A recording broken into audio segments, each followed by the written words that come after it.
Hello.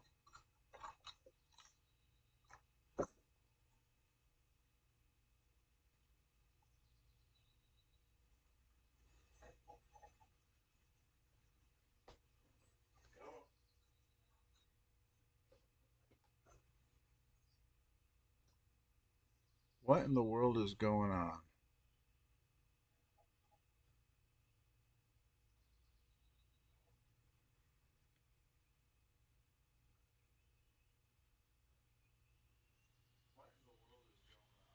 Oh, I know what's going on. I've got YouTube up.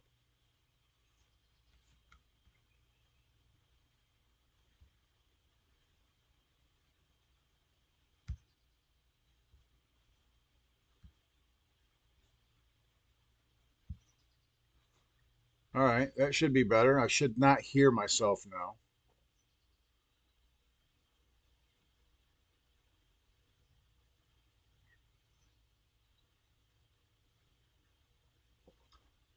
Hello, Mojo from the UK. Greetings. Greetings from across the pond.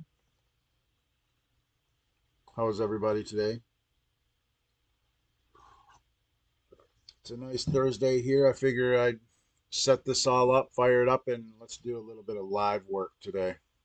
I just got this out on the bench, basically. I got my harness all squared away. I had to make some changes to my harness to adapt it to my setup. That I changed my setup a little bit. Well, it took a minute. No big deal. I think we're ready to go. This is Midway's Seawolf 2, and it's basically it's a. I think it's. I think this is the first, if not the first. It's an Astrocade, like Gorf and Wizard of War. It's the same hardware, but it's in L-shaped form. It's really kind of strange, and it's got this card right here on it that these pins love to break off in here, and I hope that they're not. 'Cause if they do break off, if these are broken, then I'm going to have to buy new ones, and that's gonna shut this repair down. I've done one Seawolf 2 repair before, and these things were all broken and cracked, and I had to order new ones. They're basically pinball sockets that, you know, for how Williams pinball is. Hello, Andy. I got Germany and the UK in the chat. How you guys doing?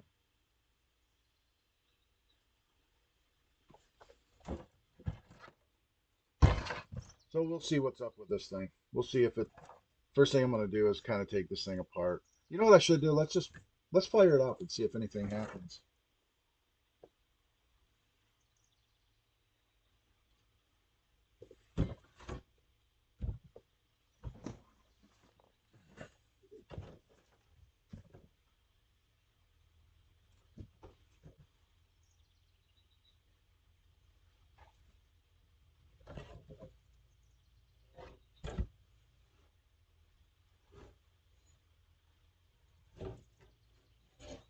I really have no idea. I really have no idea what's what.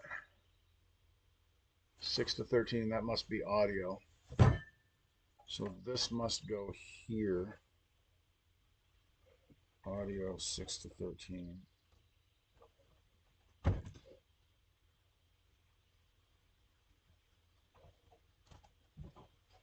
Okay. This must be power.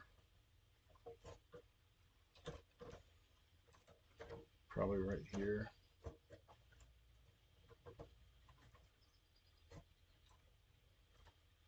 Oh, gotcha.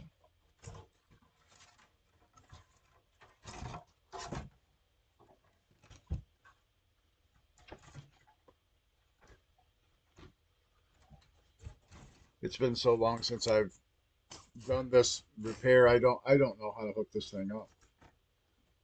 So we'll figure it out. We'll get there. This is the video apparently.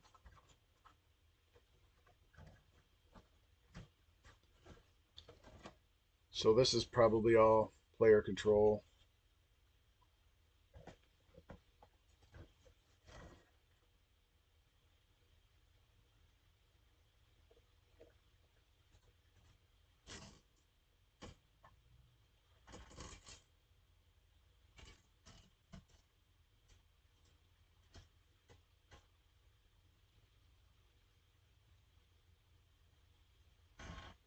this third line. And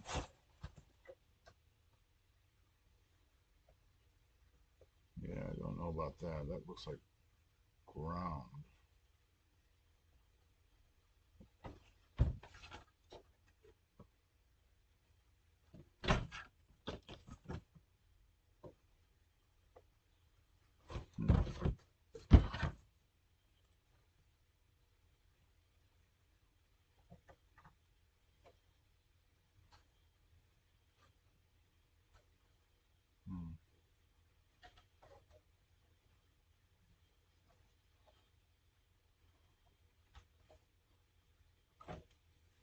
Yeah, that power. Okay. Yeah, I guess that's it. I guess that's how it goes. I'm gonna go with it. We'll go with that.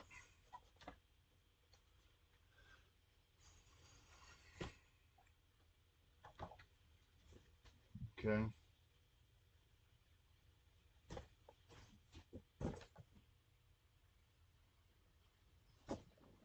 All right. Well, I guess we'll go ahead and fire it up and see what happens. I'll check voltages.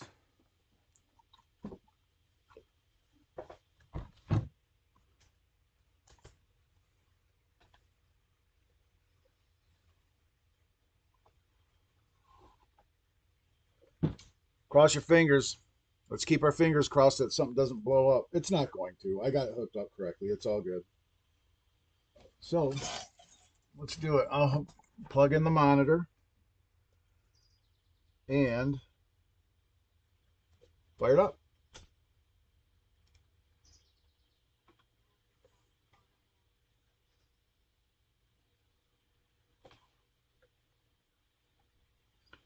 .78.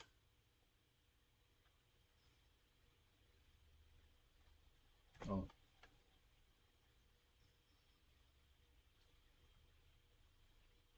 -5. No 12 volts. Okay. We have no 12 volts. Why do we have no 12 volts? Do we have a shorted cap? All right. Yeah, well,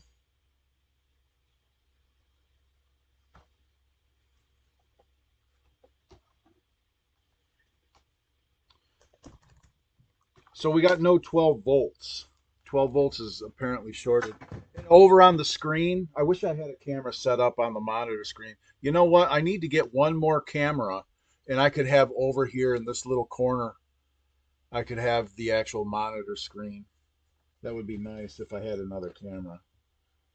Um, so we got no 12 volts, so I'm just going to use my continuity beep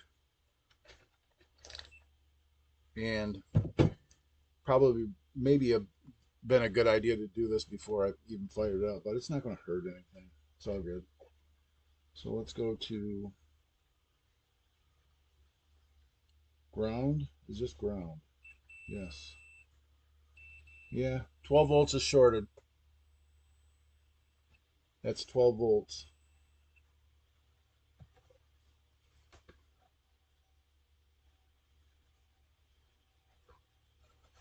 We got these bullet caps on here.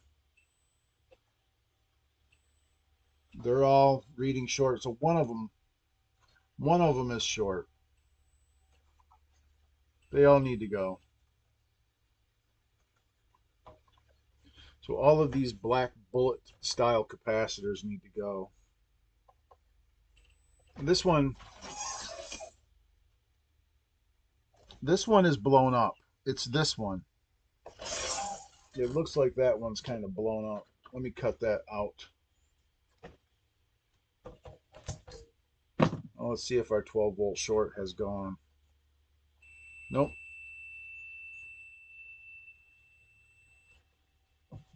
Which one of you is the culprit?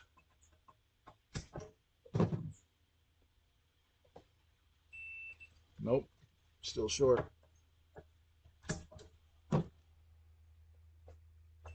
Still short.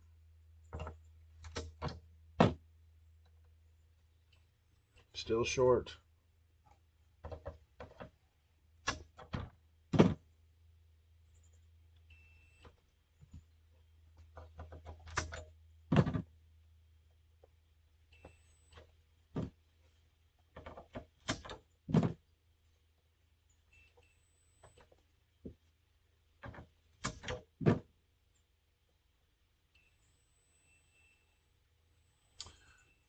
Okay.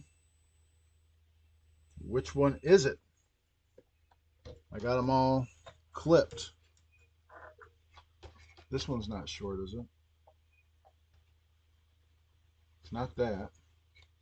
Is there any more underneath this?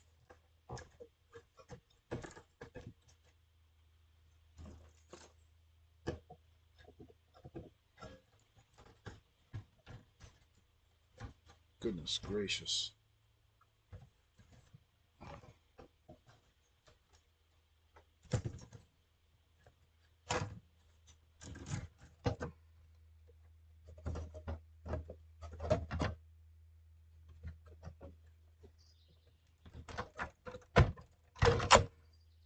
Yeah, here's one.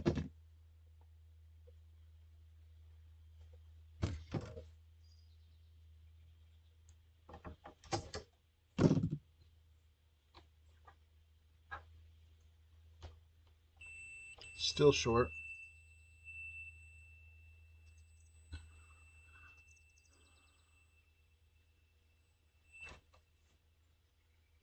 Okay.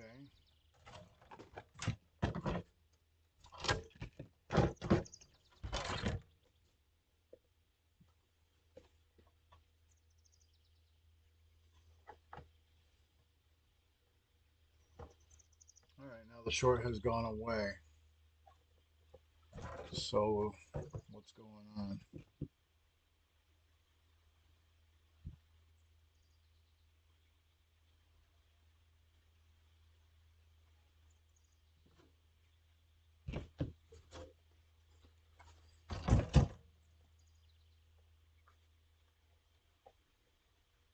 Our short has gone away now.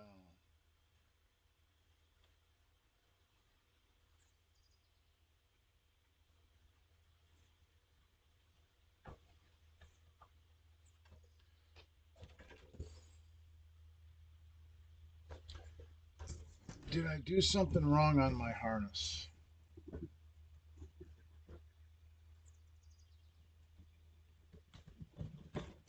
Did I do something incorrect? Okay, those are ground.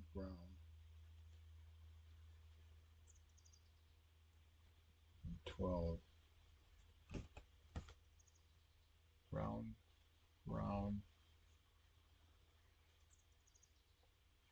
15 plus 12 plus 12.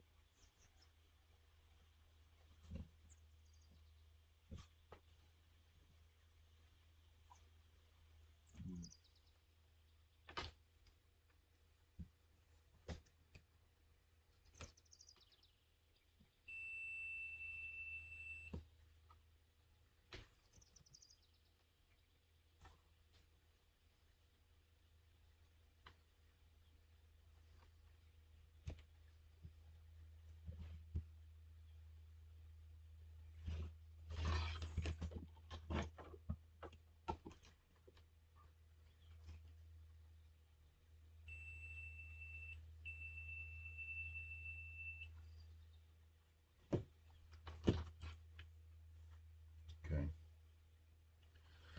The question is, I think I have it hooked.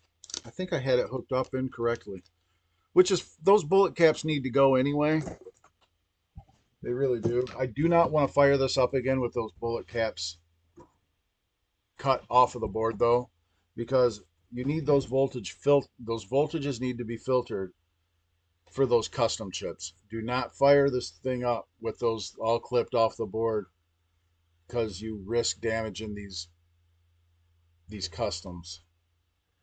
So I think I just had this hooked up incorrectly, possibly. I don't know. Audio 6 through 13. Where's audio? Is it this? No.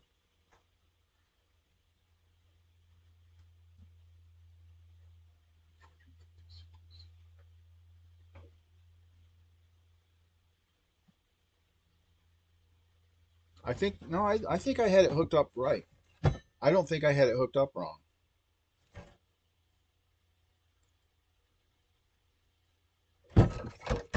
I really don't.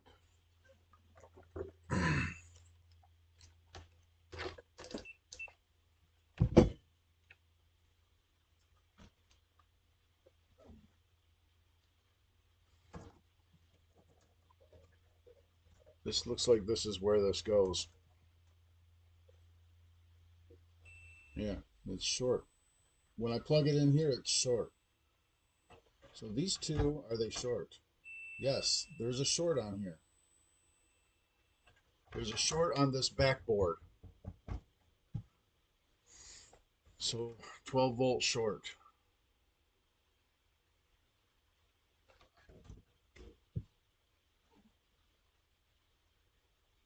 Well, we got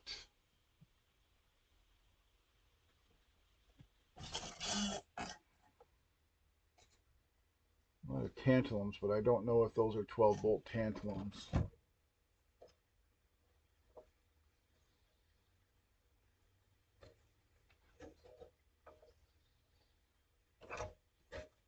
You know what I need to do? I need to remove this board. Let me remove the back board.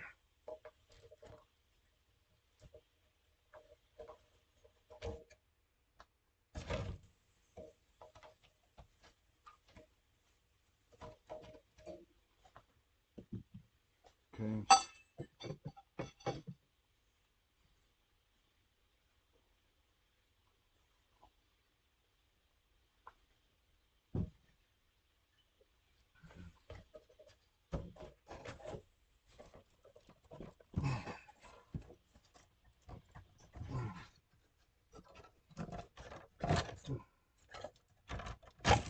Darn it. The thing was in there. Okay.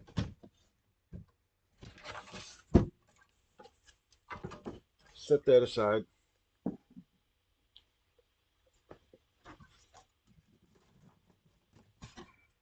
You know what? Let's look at this. I'm going to get under this. Let's see if we can. Does that work? No.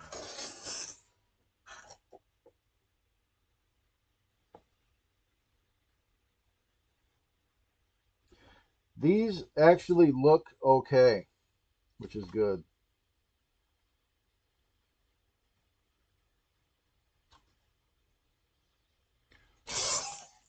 These actually look okay, these pins. So, yay. Okay. Now we need to hunt down a 12 volt short. Let's just start by going across all of the tantalum caps.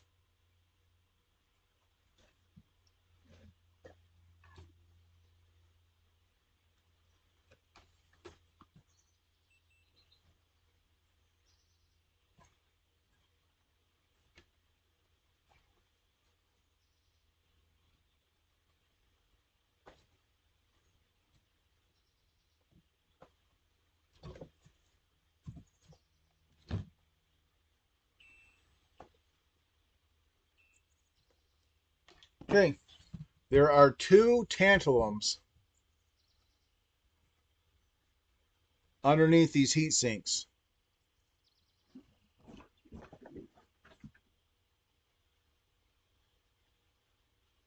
Those two red tantalums are filtering the voltage.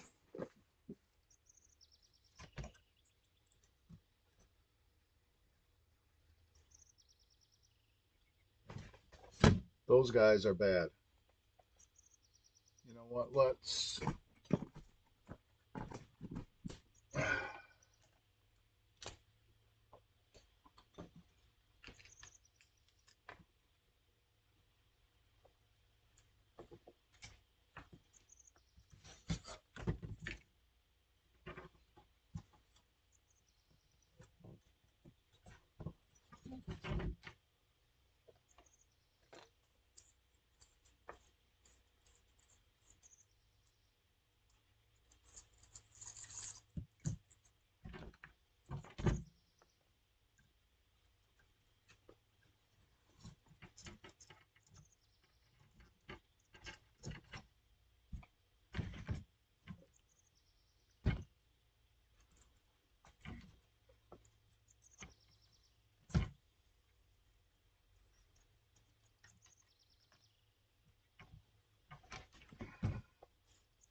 tantalum capacitors strike again. That one is not short. This one's short.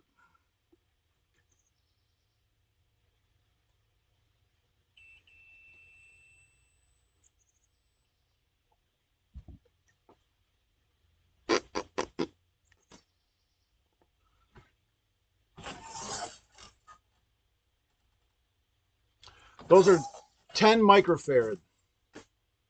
So that is our shorted caps. Cap. One of them was short. That was it.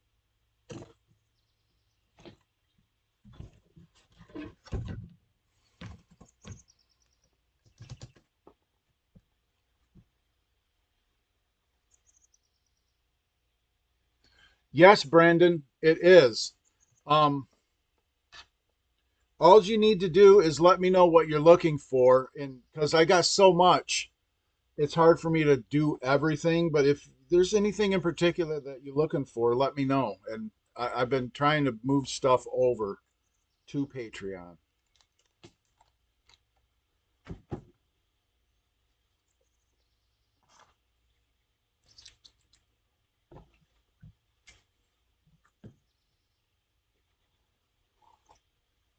How you doing, by the way, Brendan? Good to see you.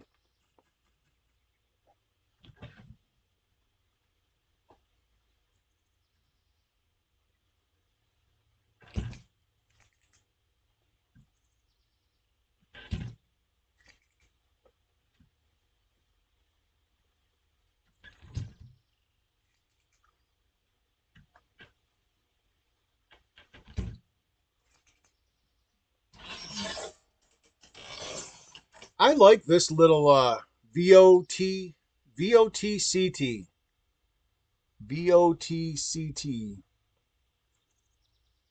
This little thing's kind of good. At first, I was skeptical. At first, I didn't really like it, but it's kind of grown on me. I like this thing.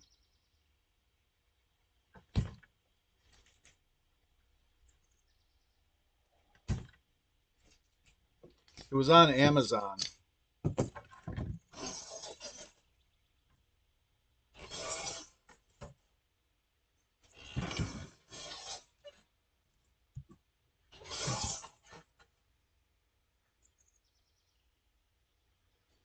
Okay, those are tens.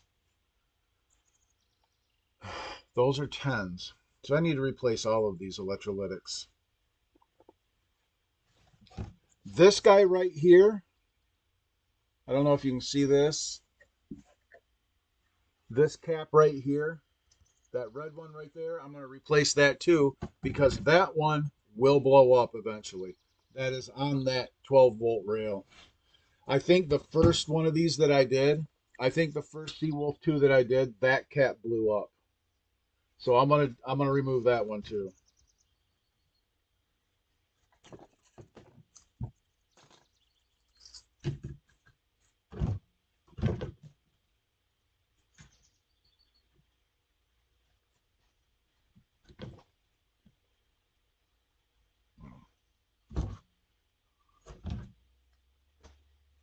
It's also a 10.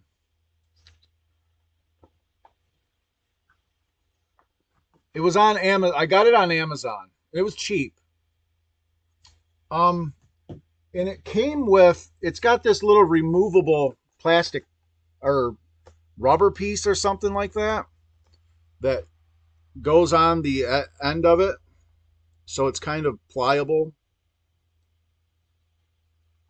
like so. And it came with a piece of that. It came with a length of that stuff right here where you can cut little pieces off of it and replace that for a tip. I really like it. I'll try to add it to my link of stuff. I didn't want to do that because I wasn't kind of sure about it, but I've gotten to where I like it. It works pretty good.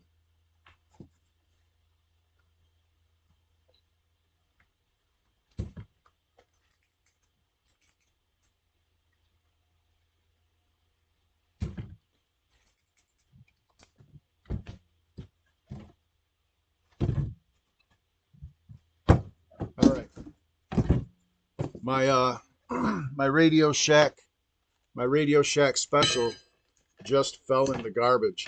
I'm gonna tell you right now, I've had this meter for 15 years, maybe longer, and it has been rock solid the whole time. This has been the best meter, Radio Shack. And I remember it wasn't cheap. It was like $60 at Radio Shack back then. But that has been the best meter. I've only had to put new leads on it and batteries.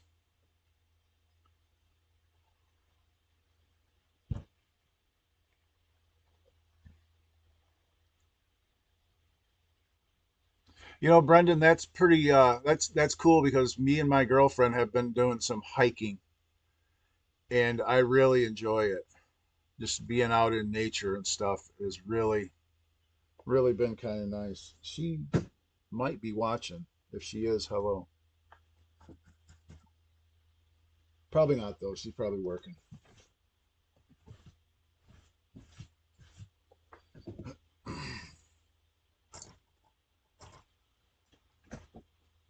Okay. So I am going to take some pictures of this because I'm going to remove all the electrolytics out of it.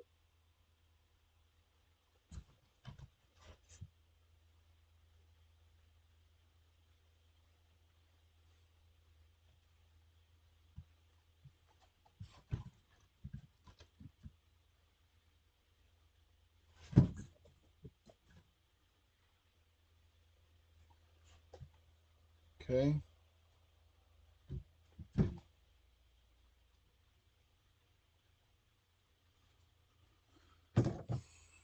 And I'm just going to, I think these are all the same value, to be honest.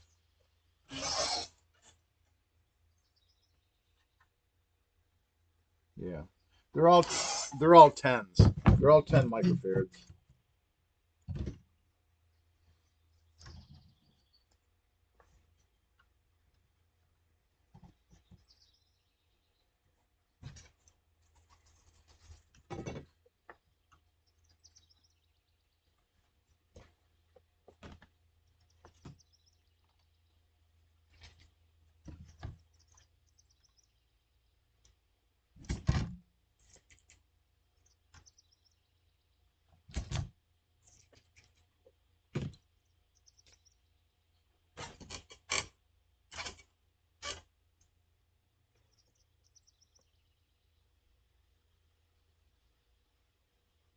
Yeah, it is very nice to get out and do stuff. You have to. You have to get out. You got to do it.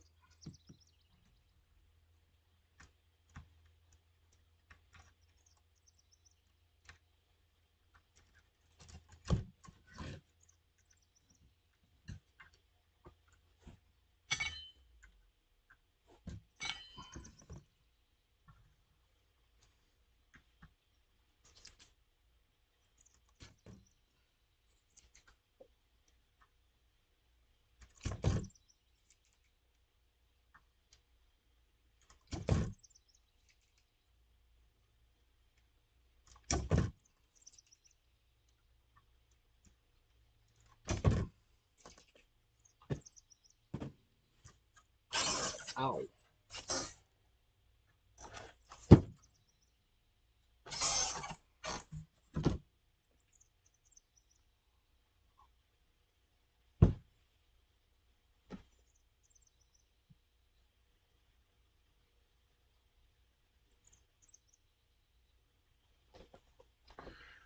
When you say you found the patents, Brendan, what does that mean? Is there like schematics of the chips themselves?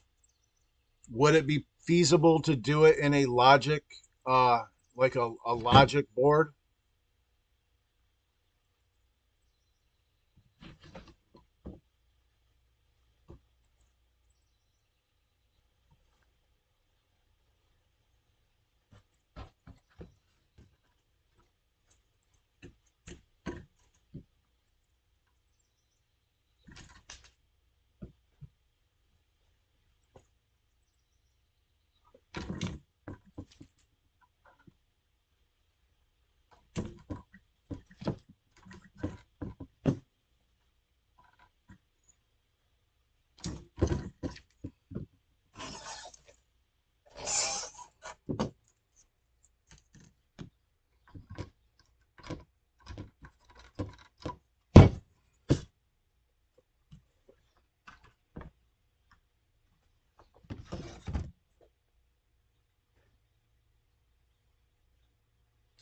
Oh, please do. I will really work on recreating them. If there's like a schematic where I can make a board with logic, I will do that. And I'll make it available to everybody. Now, this this customer sent this along. Sent this.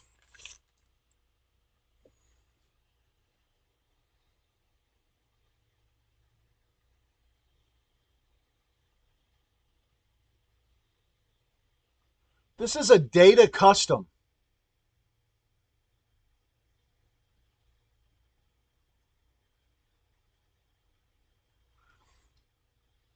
This is a reproduction data custom.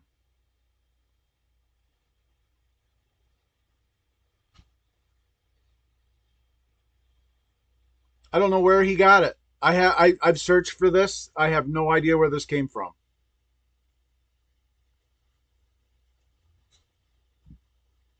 Copyright 2024 Zaytin Games.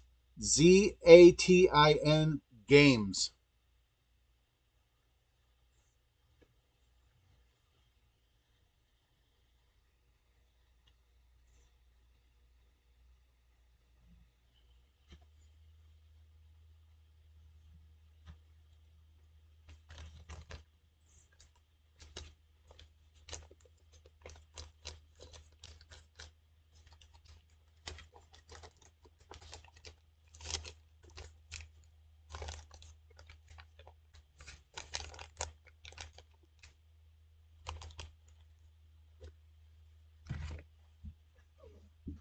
Yeah, I don't know. I seen that and I was like, what is this? How have I not heard about this? I'm anxious to try it, see if it works. Yes, Zatin Games. Zaytin Games.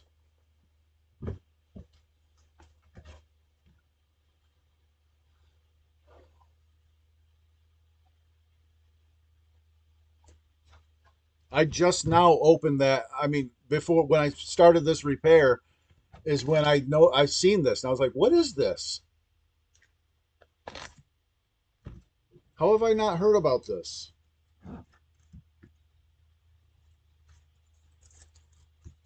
It's exciting though. If they're going to make them available and oops, I just pulled a tantalum out. Whatever.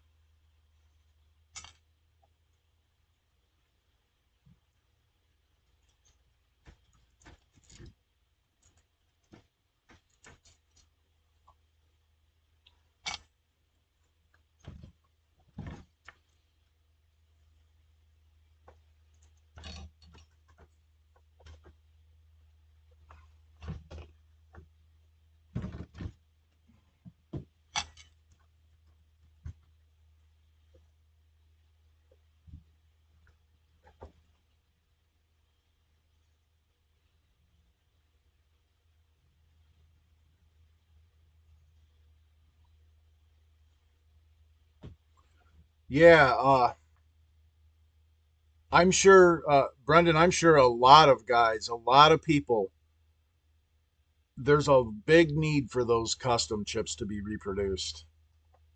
That will open up a whole new thing in the classic gaming community of fixing these games. There's so many of them customs that are dead. It's actually kind of rare that they are not dead at this point. So it's a big deal. That's one of the biggest breakthroughs in the classic video gaming sphere in a long time are those customs.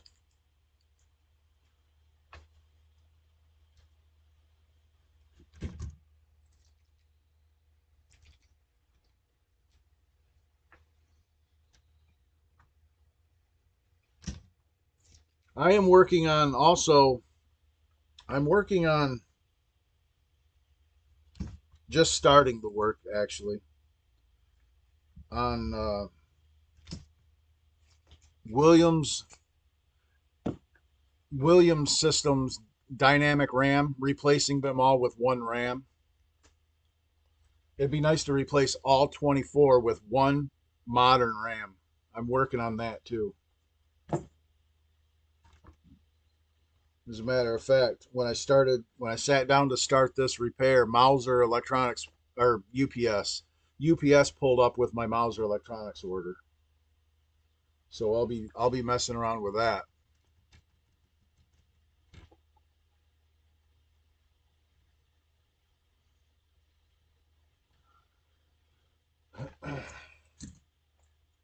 Yeah, the Hako is. I tell you, that's one of the best $300 or whatever I spent on that. That was one of the best $300 I ever spent for doing this. The Hako is amazing. I've had mine for quite some time. I've had mine for maybe close to 10 years, to be honest. All right, all of those caps are out. Even one cap that I didn't mean to remove is out.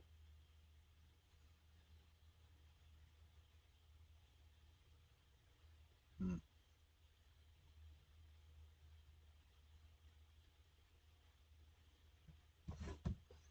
Yeah, those go there and there, there and there, and then that one goes there.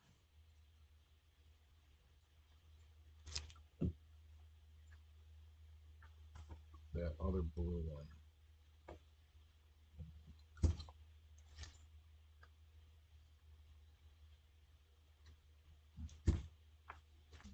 Okay. This guy right here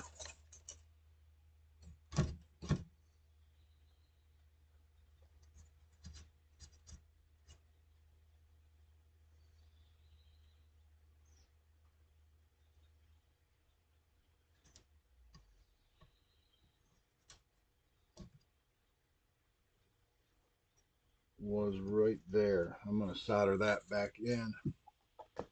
This blue cap, this little blue tantalum, I'm soldering it back in the board because that filters either a signal or a smaller voltage, and they don't go bad. It's only the 12-volt filters that crap out.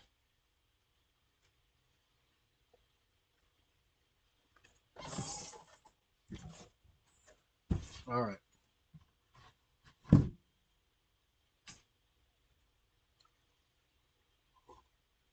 What's up, Chad? How are things in New York? New York. Hey, New York. Hey, come on.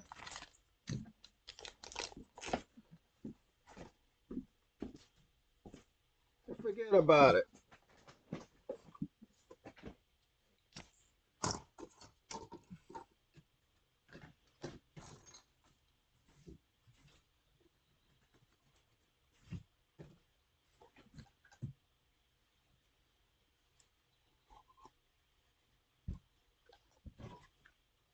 All right.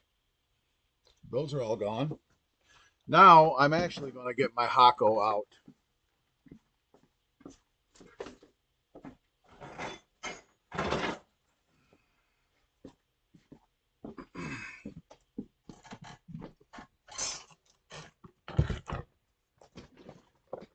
And use this to get the other ones. Let that warm up a little bit. You know what I think I'm going to do? I think I'm going to remove the angles, the angle brackets. I'm going to go ahead and remove those.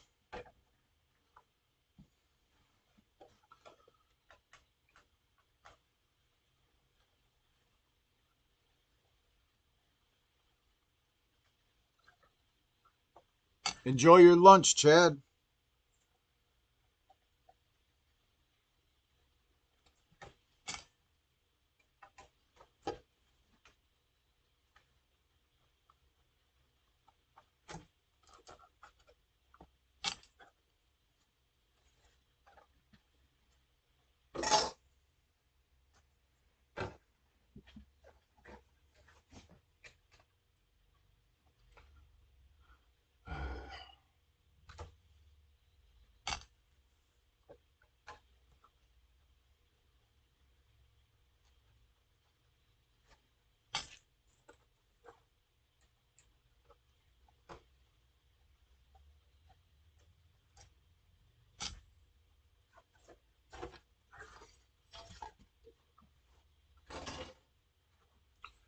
right, we're going to remove all of these bullet caps that I cut. All of the bullet caps.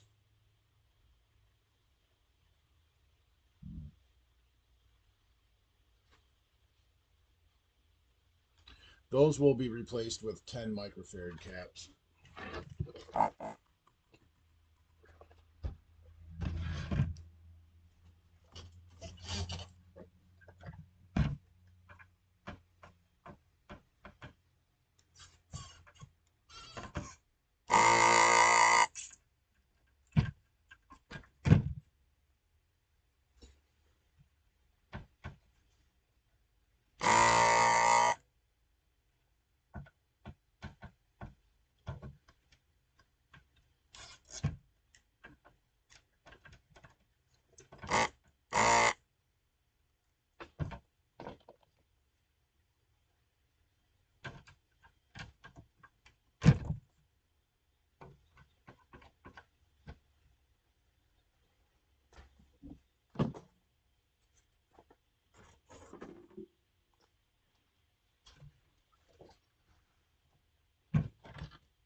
It doesn't have an email. It just said Zayton Games. That's it. I'll put it up. I'll put it up there closer again.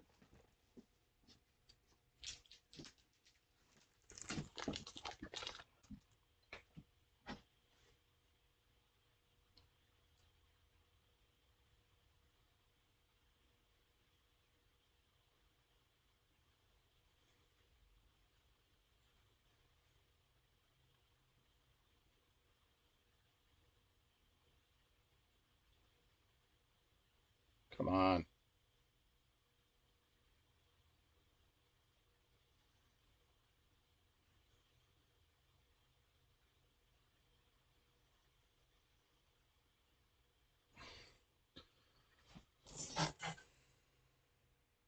Copyright 2024 Zayton Games. Zatin.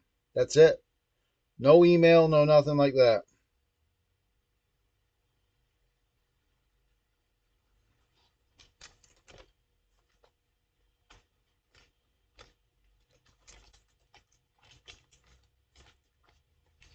I have no clue about this thing.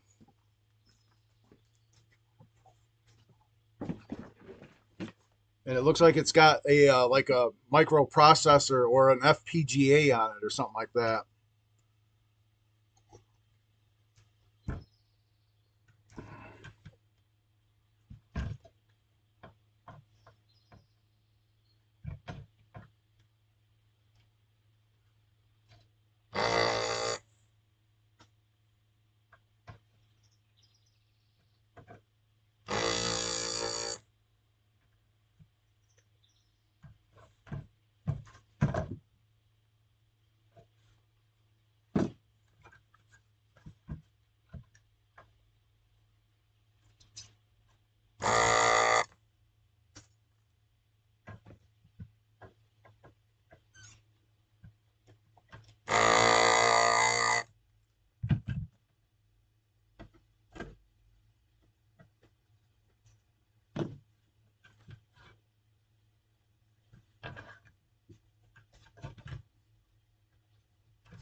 You mean the Williams custom chips on the ROM board, the 240 pin chips?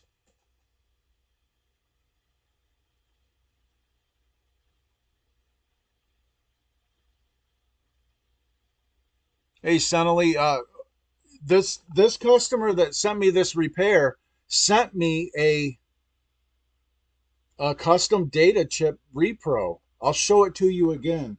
And we can't find any information on it at all. We have no idea where this came from. I should ask him, where did he get it?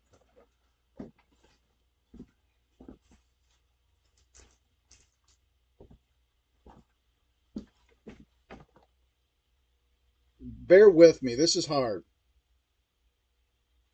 Man, I got to turn it around.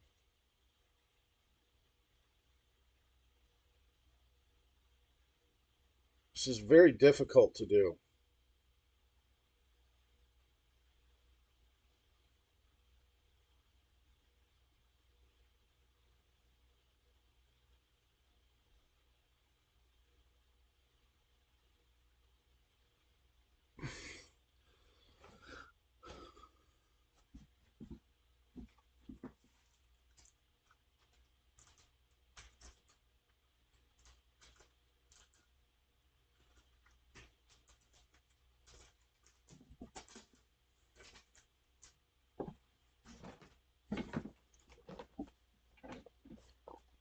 No, there's nothing on the underside. Nothing.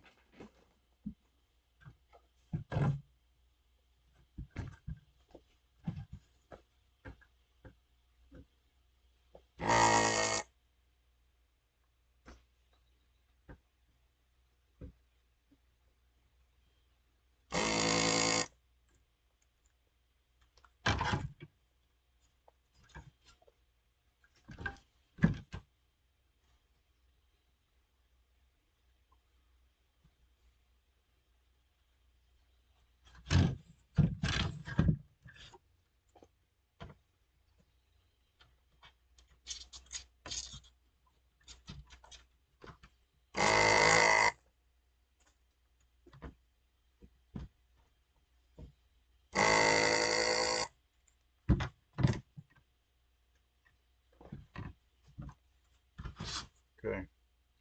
That's all of the bullet caps. Now this one here, I don't know what this is doing.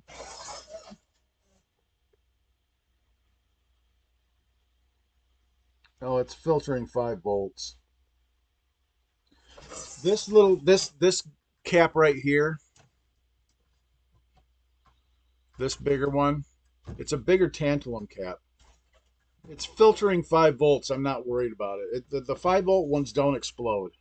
In my experience, I've never seen a 5 volt tantalum filter explode. It's always the 12 volt. And I mean always.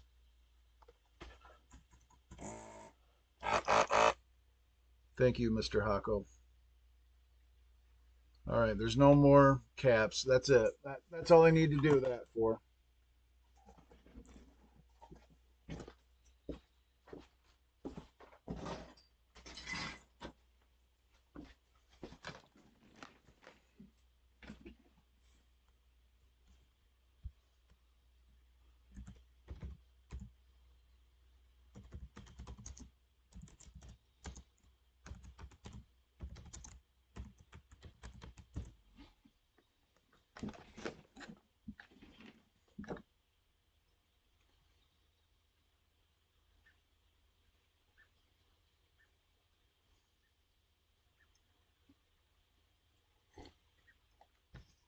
It kind of looks that way, Senely.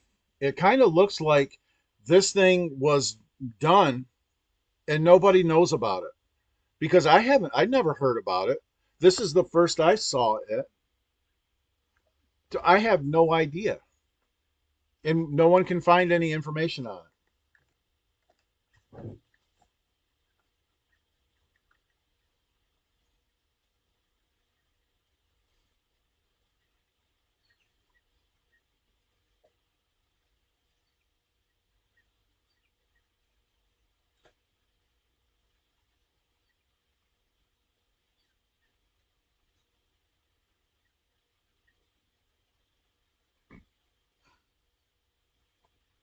I mean, I tried to look up Zayton games, but my phone is so I have no service out here.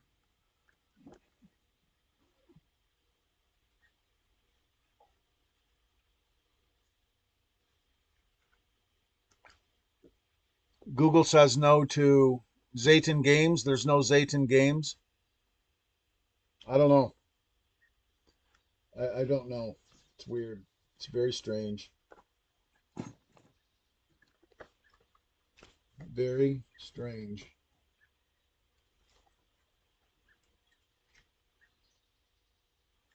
Okay. Let's do this one first.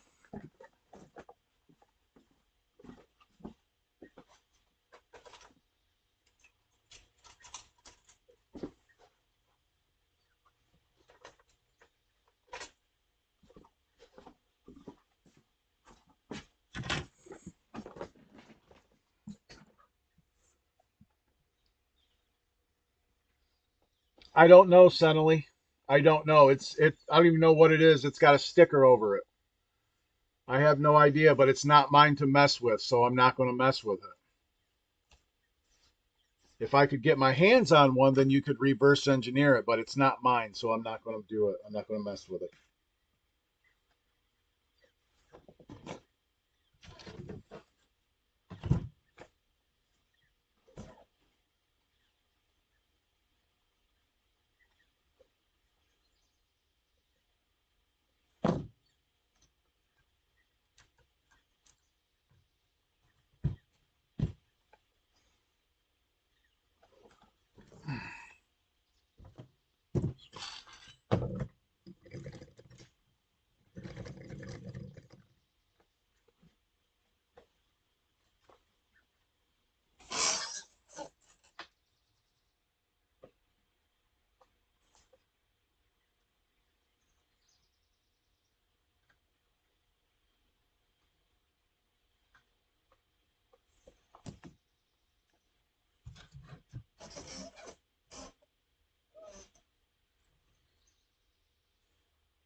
And I missed one.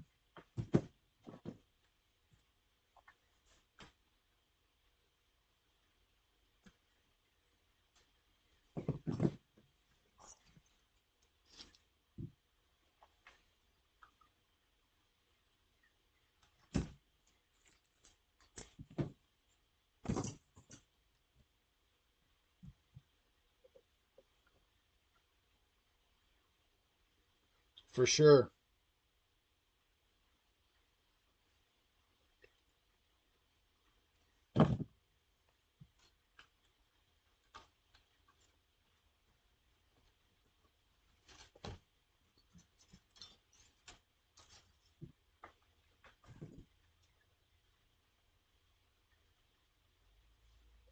I just want to know how can you get it? I mean, how did this customer get that? I'm gonna have to ask him, and I will report back. I'll let people. I'll let y'all know. I'll let y'all know what's up with it. I'll ask him how he got it, where he got it. Is it someone that he knows or something? Does he have an inside? Is he got an inside kind of an insider on it, or what? What's the deal here?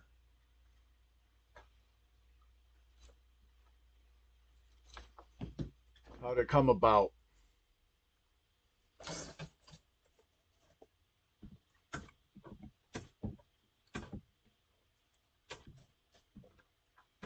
I am going to test it on this board. I'm going to test that data custom on this board. I could also put it in. I have a Wizard of War. I could put it in my Wizard of War.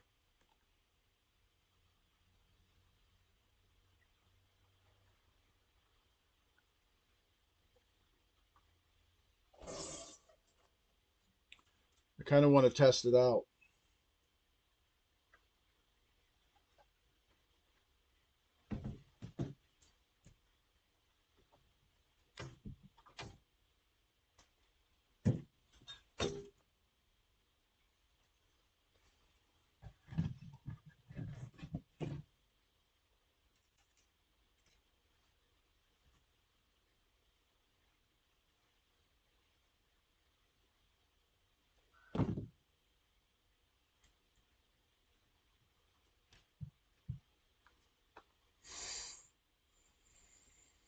Yeah, Brendan, that's really it. Is the Astrocades, and those are going to dry. Those are drying up too. So it's there. There's just these need to be reproduced, and if someone's doing that, then I'd like to know about it. This is like one of it. This might be the only one of these darn things that's out here, and it happened to come in with this repair. It's crazy.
Yeah, Brendan, I'm definitely gonna put it in my Wizard of War.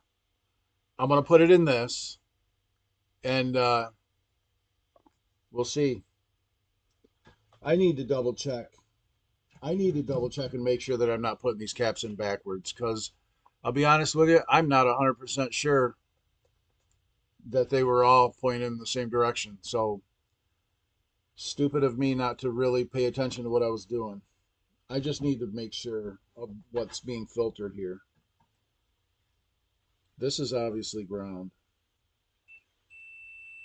Okay. Okay, that's 5 volts. This is ground. So this must be -5. It is. And this is probably 12.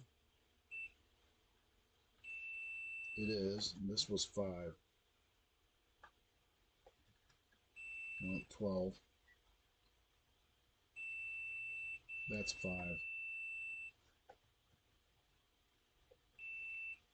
12. 12.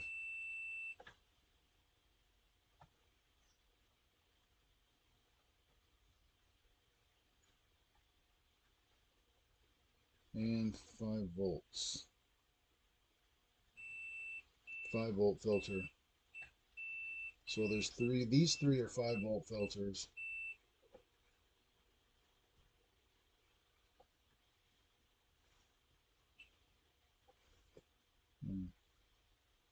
No, 12. Those are 12-volt filters.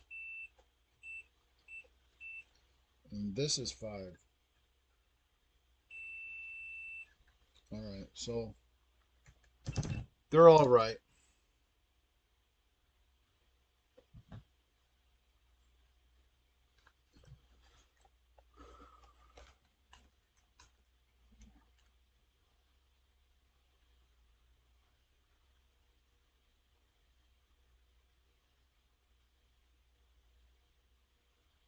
That's a pretty good idea, Sonny.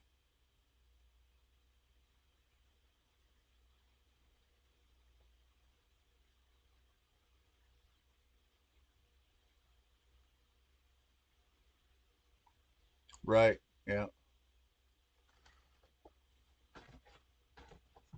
Yeah. How do you make a an Astrocade custom reproduction and not tell anyone about it? How do you do that? How do you get away with that?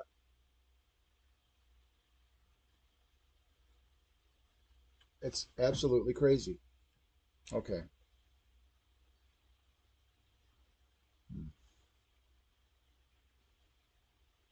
Oh, oh, I forgot one.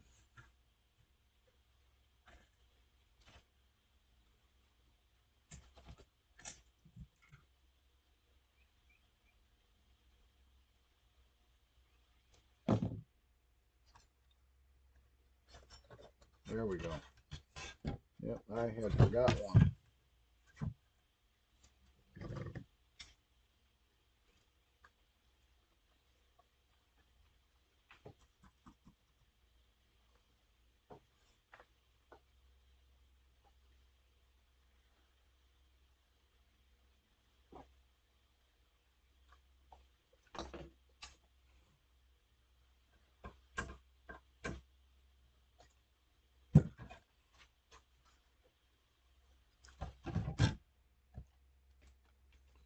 That is probably also a 12-volt filter. Yep, 12-volt filter.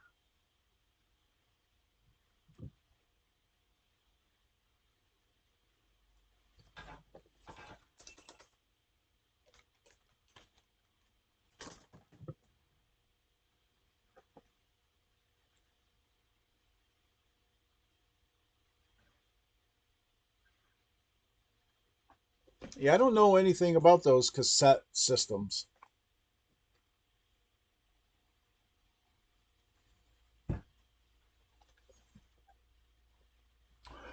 All right, we got new caps going.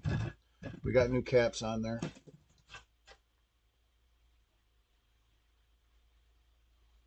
Wow.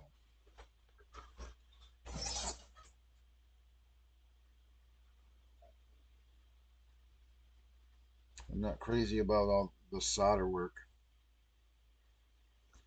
Look at these things, man. I'm going to resolder all of this. I'm going to resolder these. I'm going to resolder these. I'm going to resolder these up here where this thing connects in. I'm going to resolder these pins. Resolder these headers.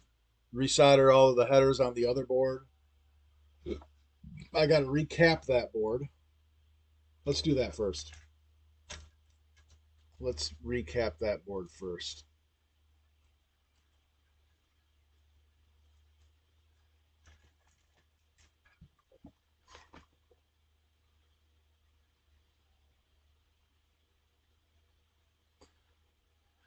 Yeah, I don't know anything about those deco systems. I those tape systems. I've never had to deal with them. I don't know. I don't know anything about them.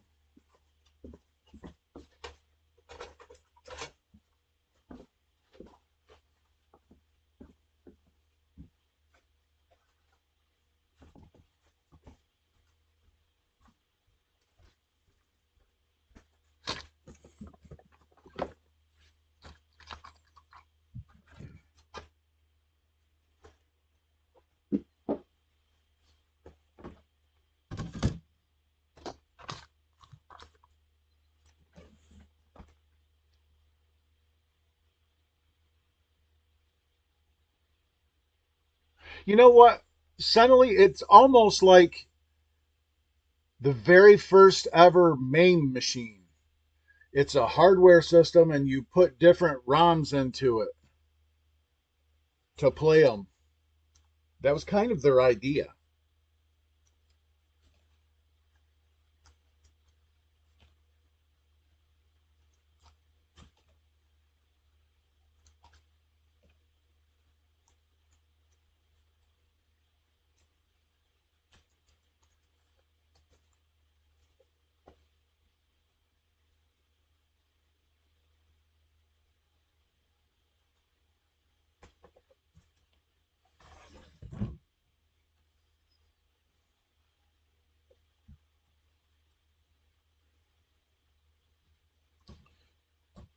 And I am replacing those 10 microfarad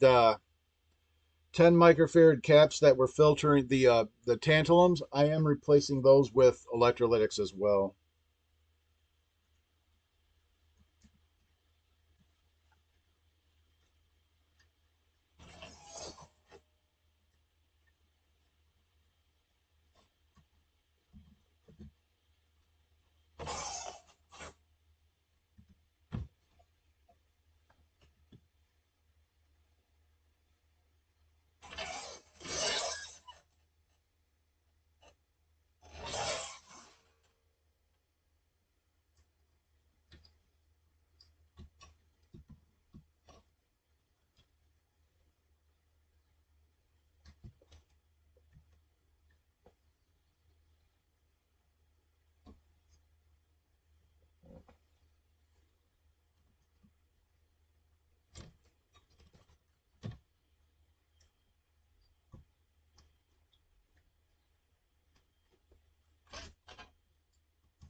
Hello, Mond.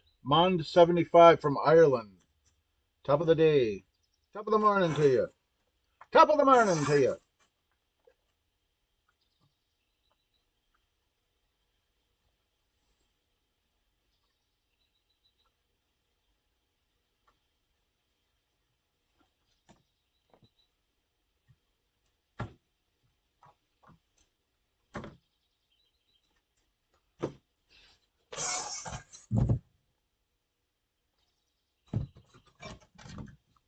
Like that.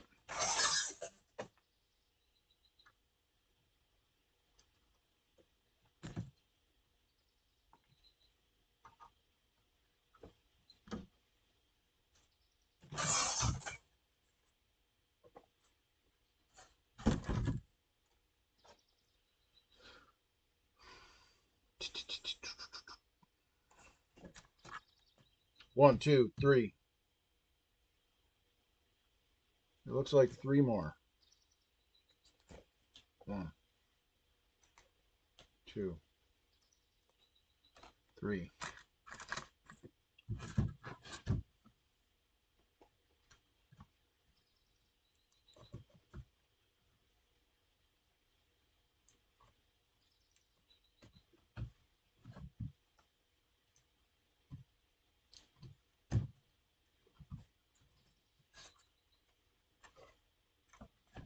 Ah.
I've never heard of the Amiga 500.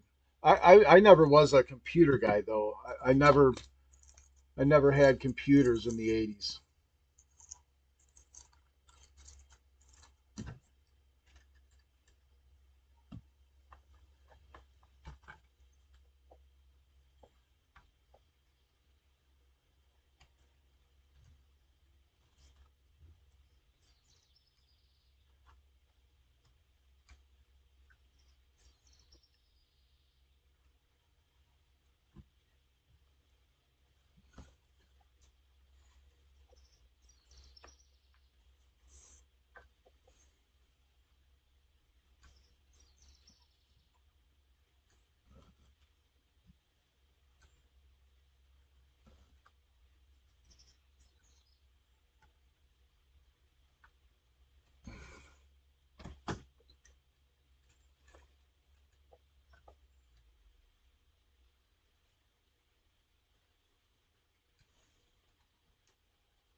Beautiful.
Hmm.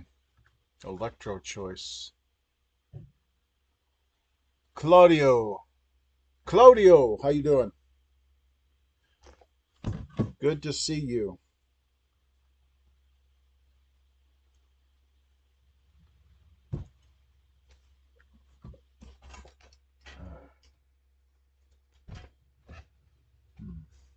All right, this board's good to go. This board, I need to clean it up, but yeah, let's clean it up. Clean it up a bit.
Hmm.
A bigger solder like this.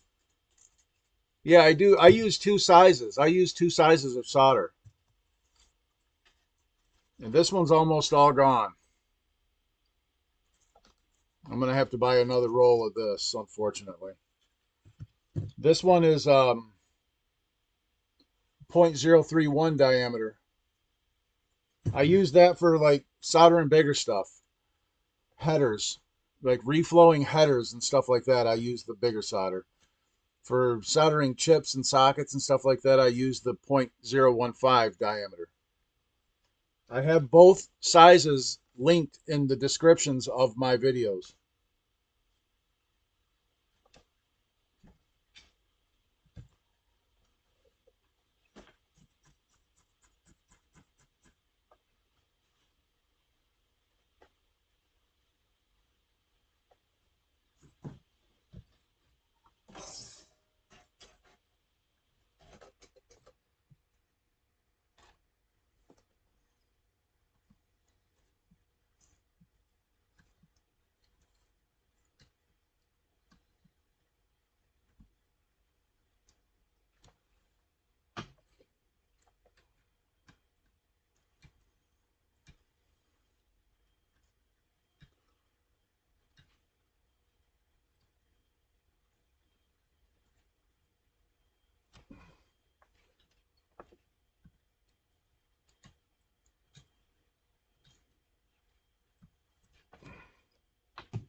Greetings from Italy. Claudio in Italy. Hello.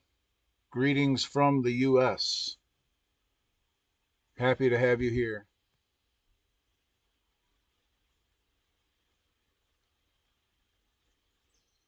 See you, Brendan. Good to see you.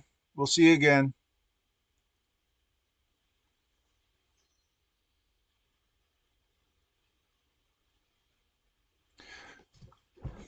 What were you guys talking about? Throw the eco stuff in the trash. What is the eco trick, Jackie? What were you talking about?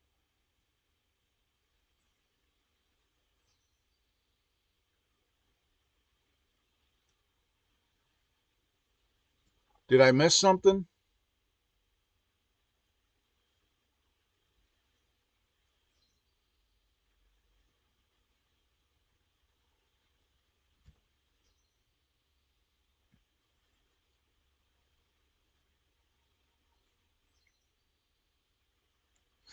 And yeah, Mondo, as far as your power supply, supposed to put out 24 volts and only putting out 15 volts.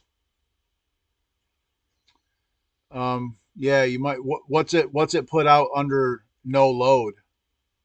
See you, Brendan.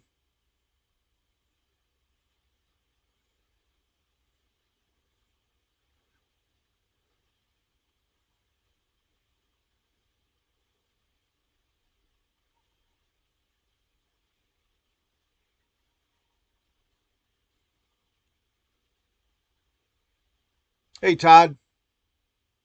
What's up? How you doing today?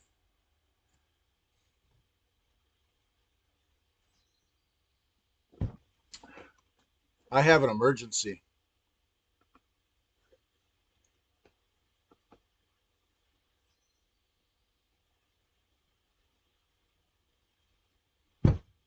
That cannot be.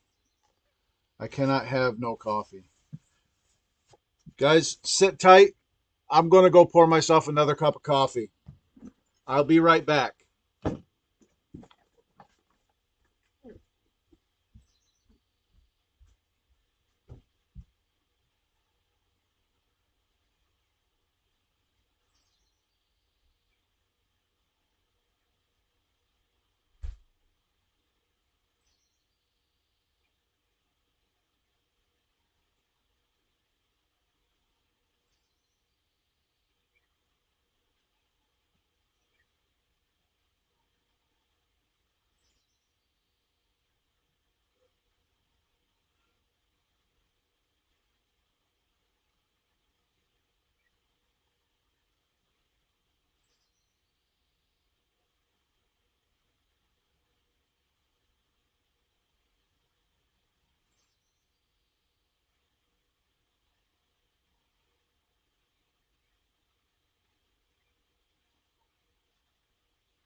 All right, back.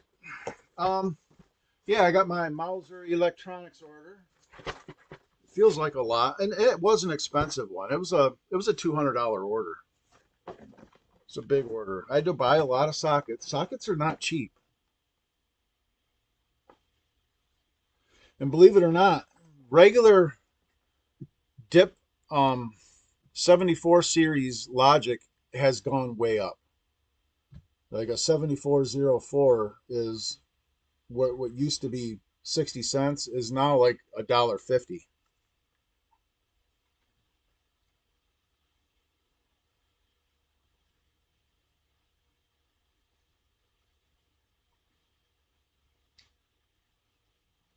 Yeah, Mojo, I would say that's a pretty good lead.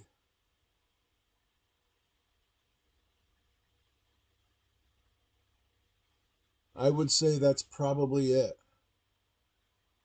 Zayton Games, Vintage Arcade Preservation Society. I would say that's probably our guy.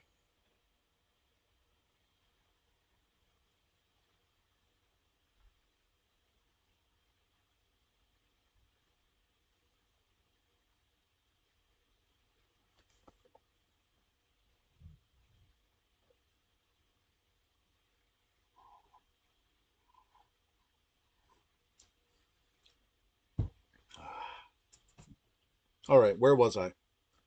Let me put these caps up.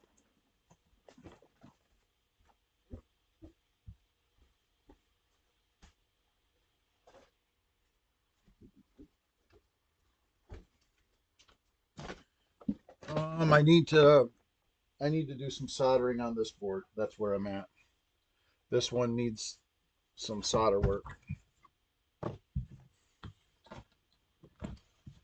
We're gonna reflow, resolder these headers right here first.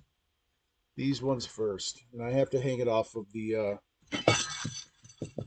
I have to hang it off to do it properly.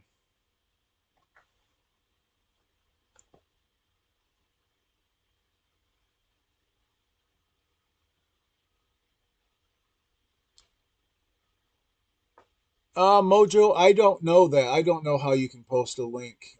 Can you post it in the chat? I don't know.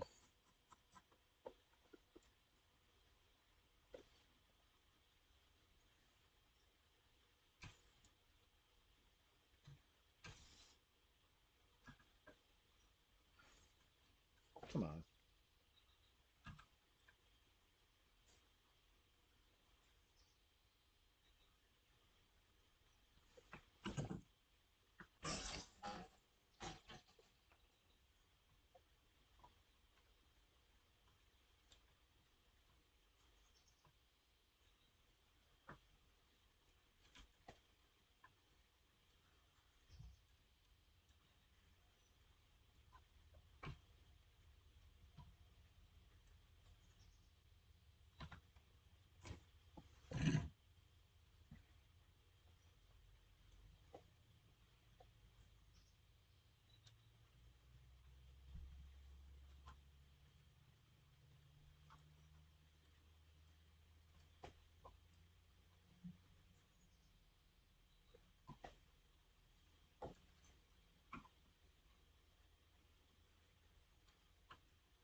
You definitely got some cracked solder joints here on these.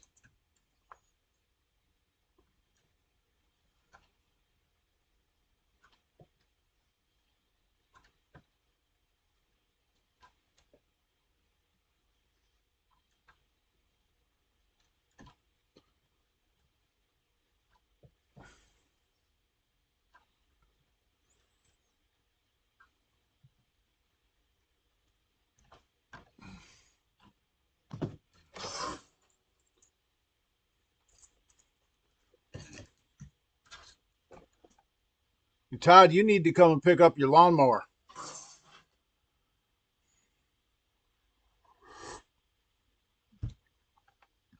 I fixed Todd's lawnmower for him. You need to come and pick it up.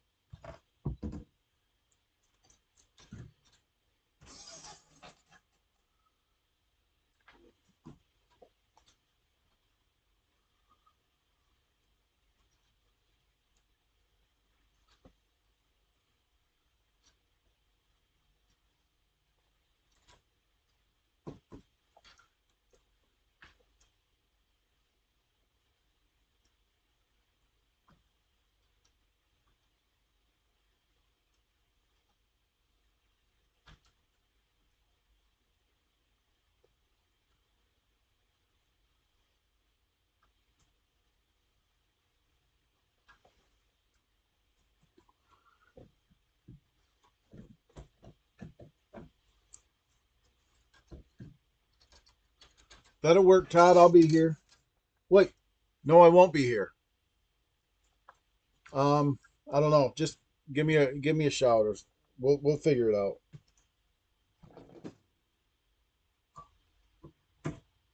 Forgot to cut. I missed cutting one of those pins.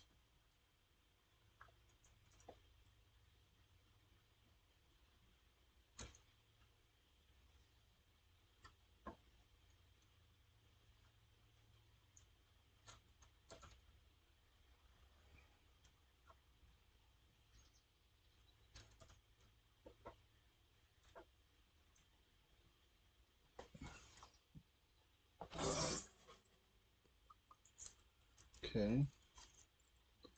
And I'd like to solder these because these look a little suspect. I don't like the way these look. I don't really care for how these look either.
Takes a lot. It takes hours. I mean, how long have we been streaming? Almost 2 hours. And I haven't, well, I fired this thing up when I first started, but we didn't get anything because it had a short, remember? So we've been at it almost 2 hours of just maintenance.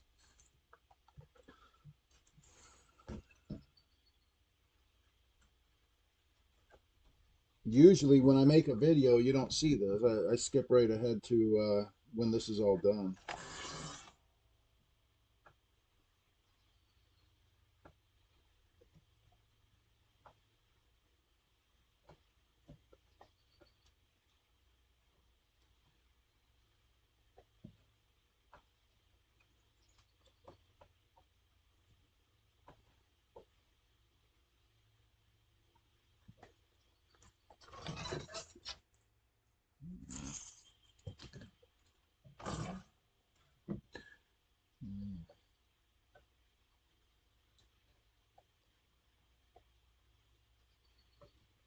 Do an unboxing of my Mauser order. How's that?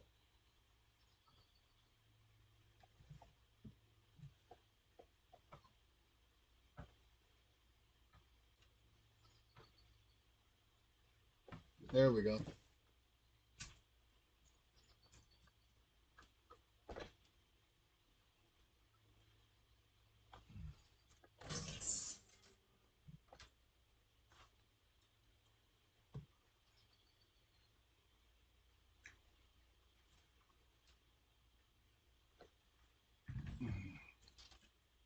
Look at that. Almost gone.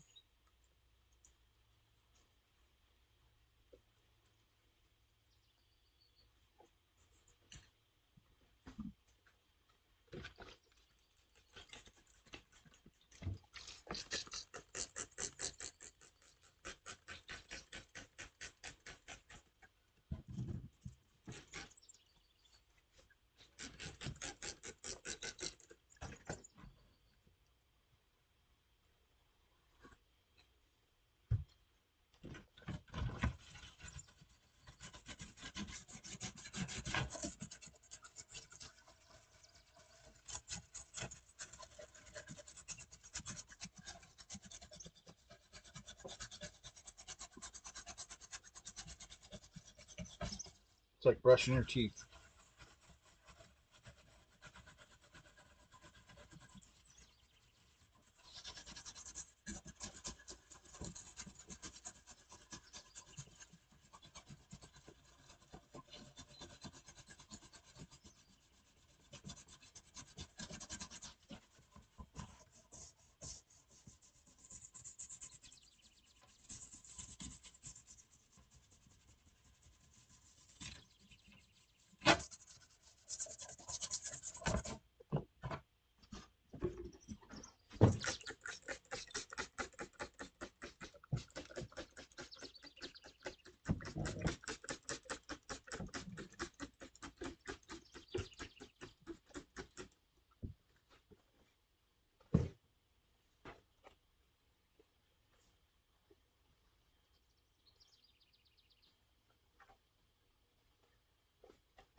I think it looks beautiful.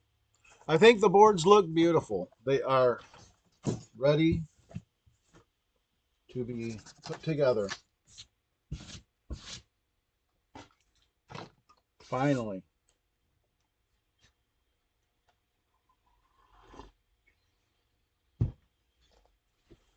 All right.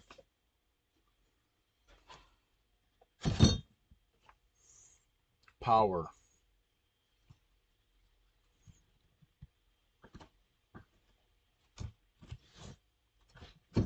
Video.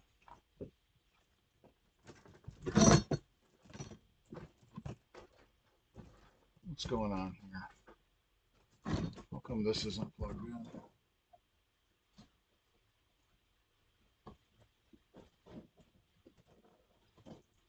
Okay.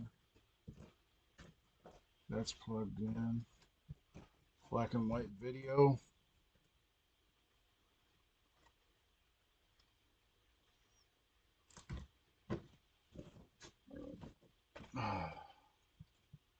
This needs to be plugged into here.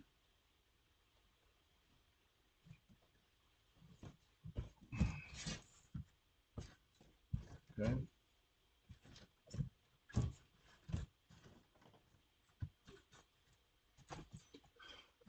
All right, let's plug this in.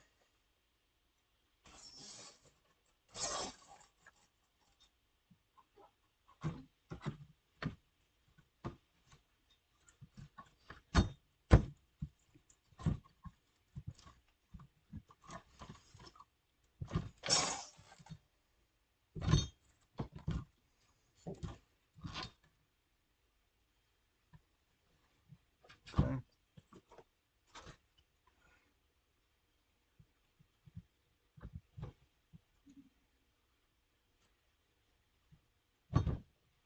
There we go. And let's plug this in. Audio.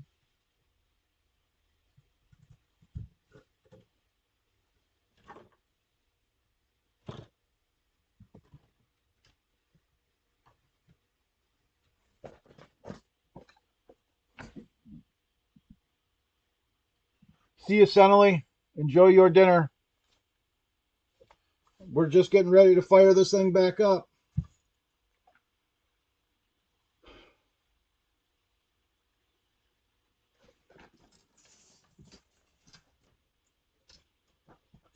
Plugging it in.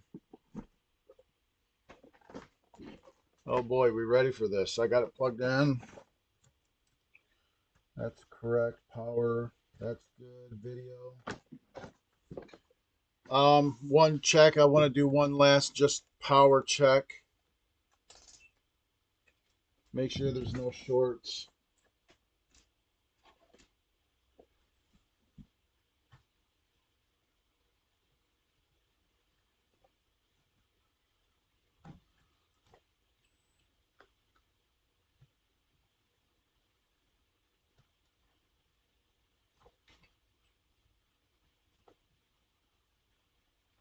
That's ground.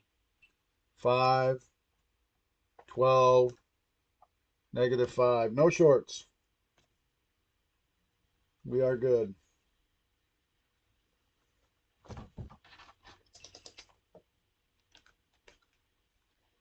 All right, let's fire it up. See what we get.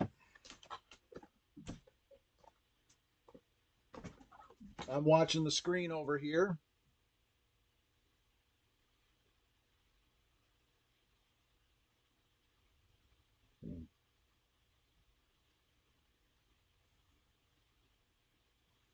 It is not working.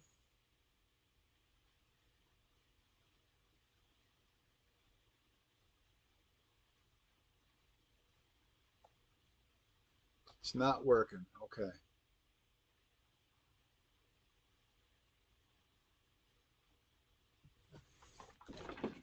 Um, we have a Z80 here.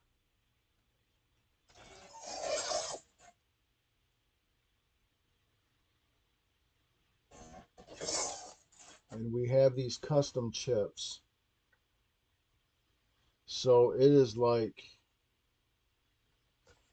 where to start. It doesn't work. I'm just getting over there. It's like a white screen with lines through it. It's just not, it's kind of garbage. It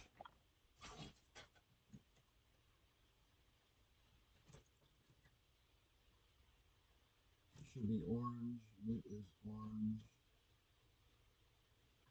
That's reset. Okay.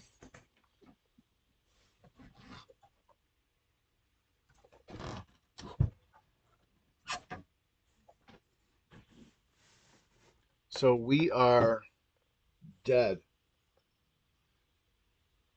I'm going to take a screenshot picture of the monitor and show you what it looks like.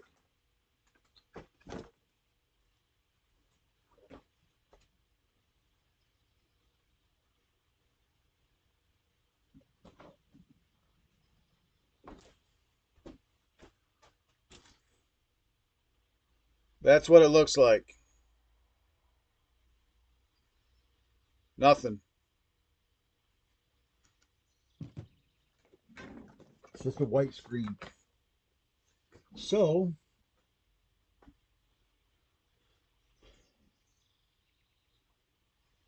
where to start?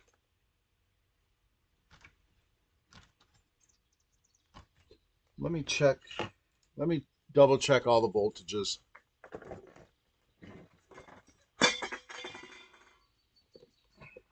Astrocade.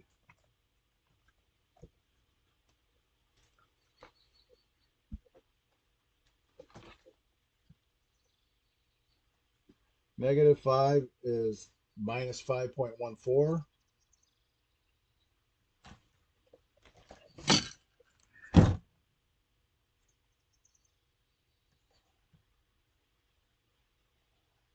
-5.14.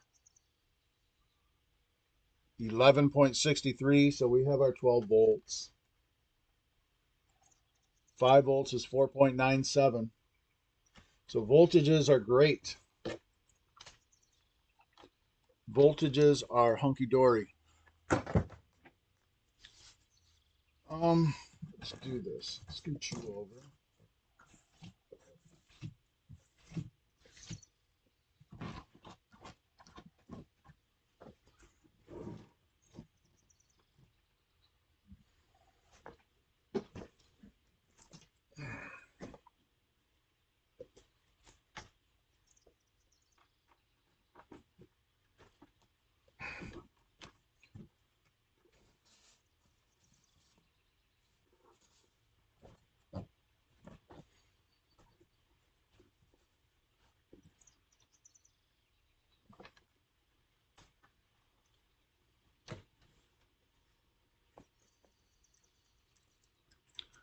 Let's do some basic probing.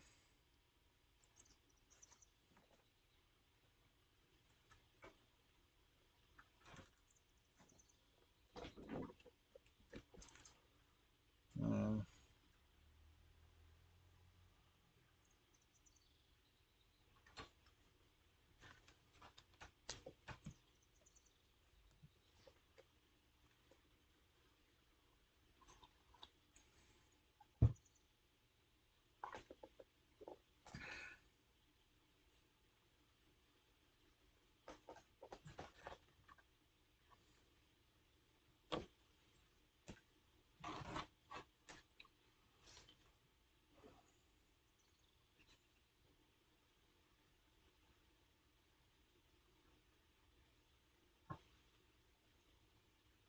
well, we're not resetting. There's the clock. So it's not in reset. 21, 2, 3, 4, 5, 6. Not resetting.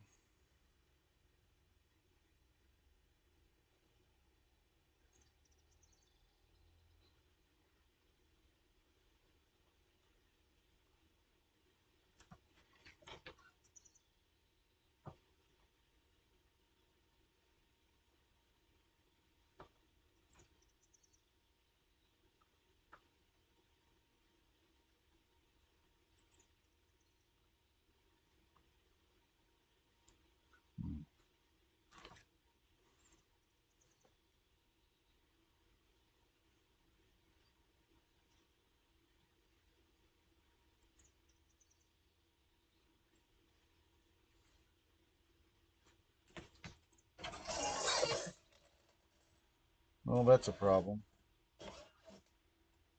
And that's a problem. Yeah, this thing didn't go in here too good.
Now we're resetting.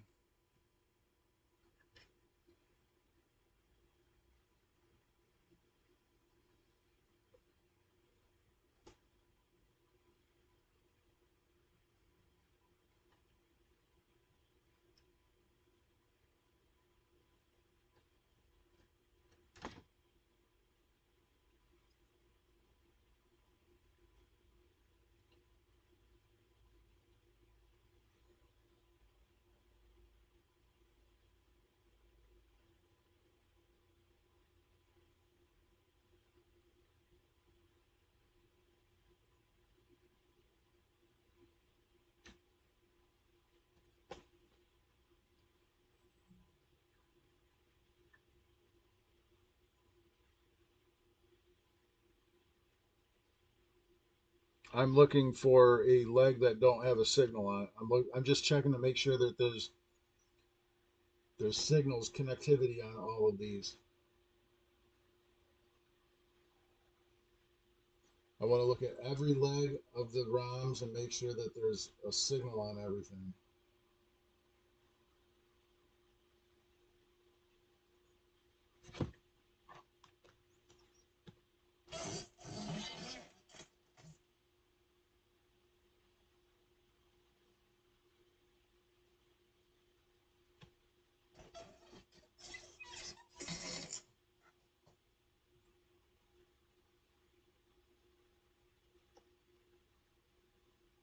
There you go. Look at that. You can see that? There's a bad connection. Somehow. There, see?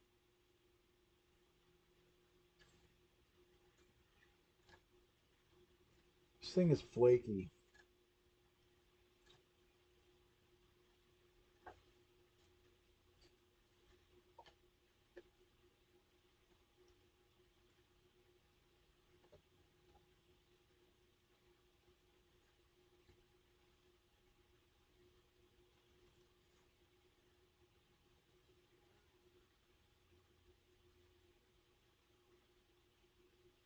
This is a terrible, terrible setup,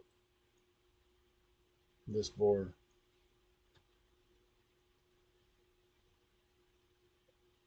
I have very, very little confidence in the connectivity of this.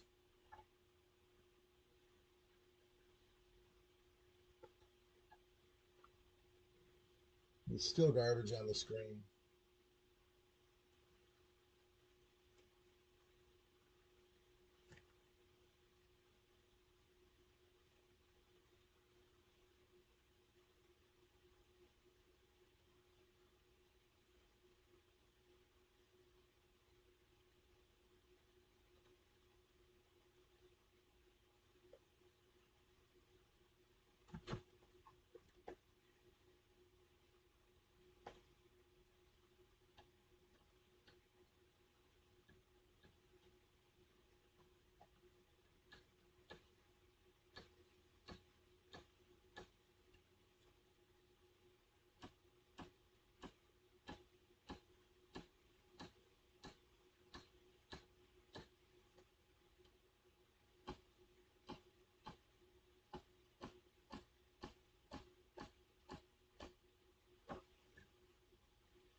Okay. Next, I'm going to look at the RAM bits, the RAM output bits on pin 14 of all of these RAMs. And just make sure that they look something like that. They got to make sense.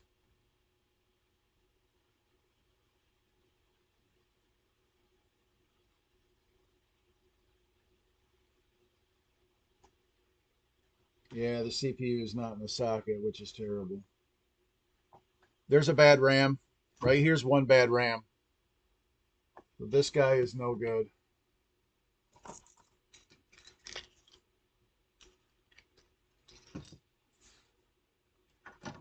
Just look at pin 14 on all of these, and they need to make sense. They need to look like they're doing something like this, and this one looks like this. Just going through and looking at all of these. And just because they look good doesn't mean that they are good, but when you see one like this, you know it's no good. So just look at the output bit.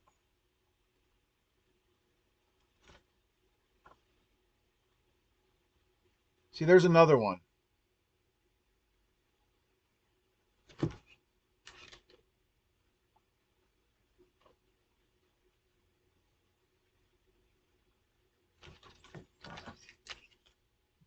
And that doesn't necessarily mean that these are bad, but there's a good chance. I'm not going to cut these out of the board. I'm going to go ahead and remove them and test them out of circuit.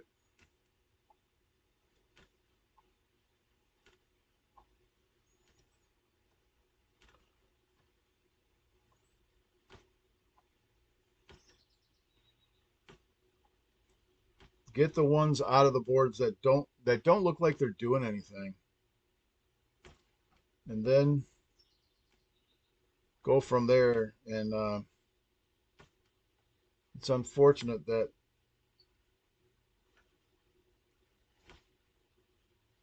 Okay, so I've identified two of these 4027 RAMs that don't look good. And then I got to do something about this. This is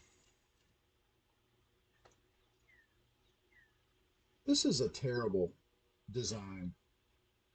And there's RAM chips right here too.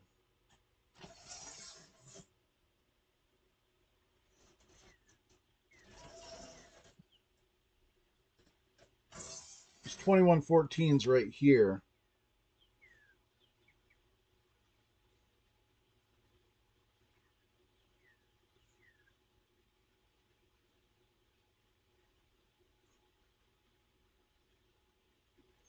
And I can put the fluke on this, my Z80 pod, and go over the RAMs and the working RAM and stuff like that. I'm going to turn this off. Turn it off.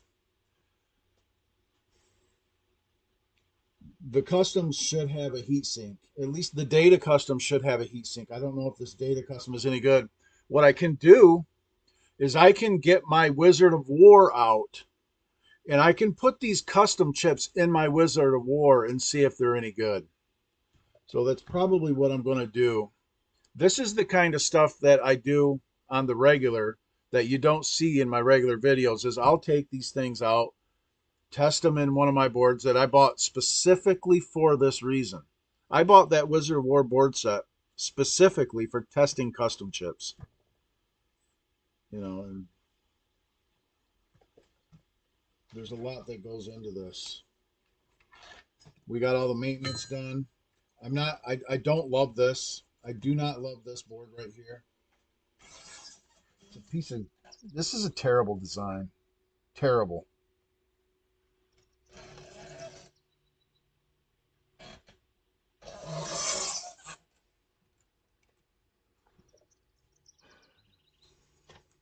Terrible.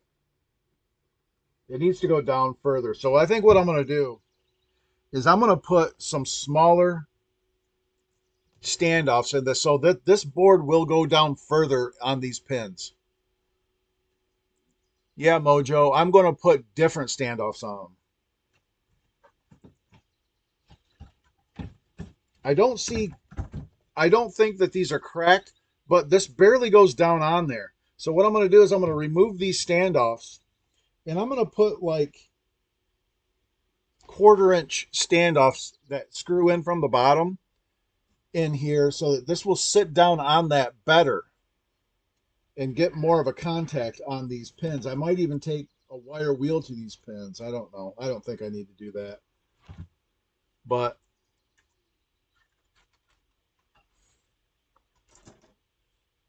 you saw me pushing on this thing, messed around with the signals. This thing's a piece of crap. This is a terrible design. Terrible. Midway. Shame on you, Midway. Shame on you.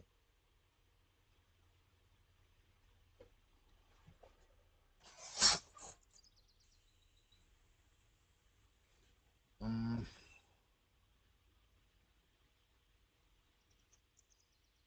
at least they're not cracked.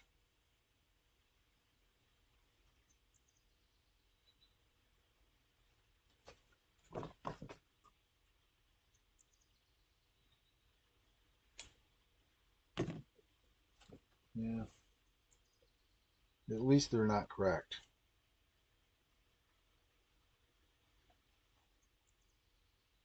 It'll be okay. It'll be all right. But I want that to go down. I want it to go down further on these pins to get a better connection.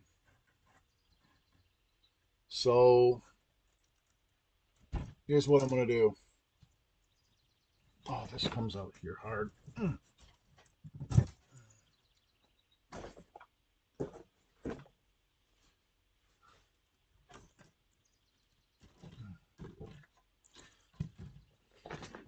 I need to get the Hako out because I want to desolder these two rams. But what I want to do first is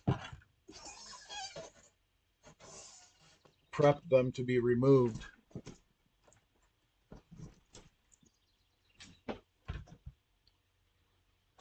Okay, it's this one.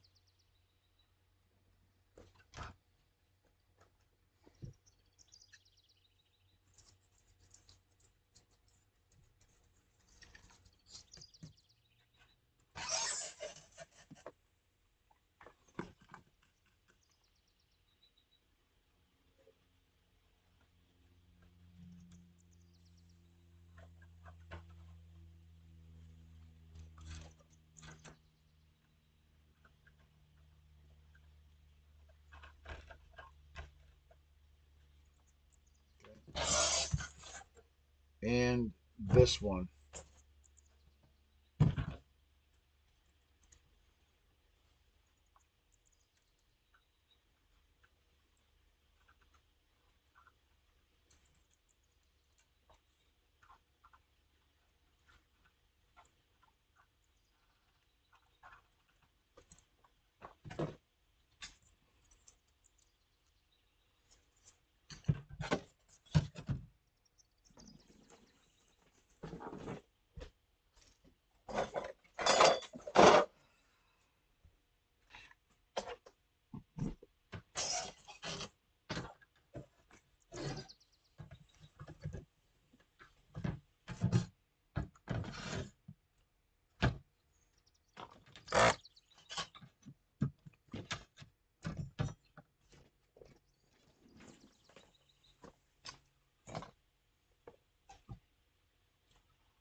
Yeah, I'm going to replace these standoffs. These things got to go. Oh, these are these ones that are impossible to get out.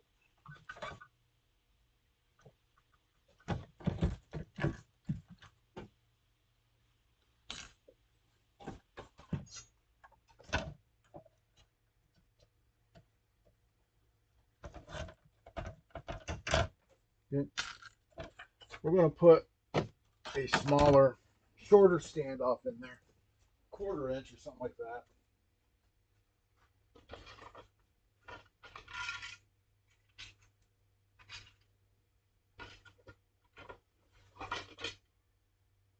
And some screws.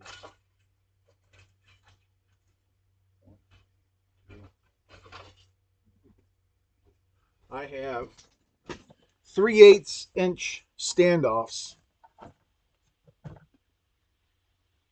that will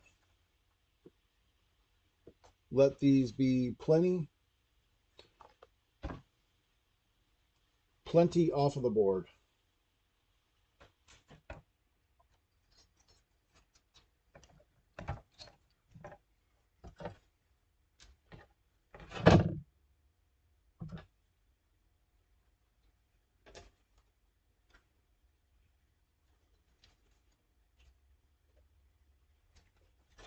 There, that'll sit right down onto those.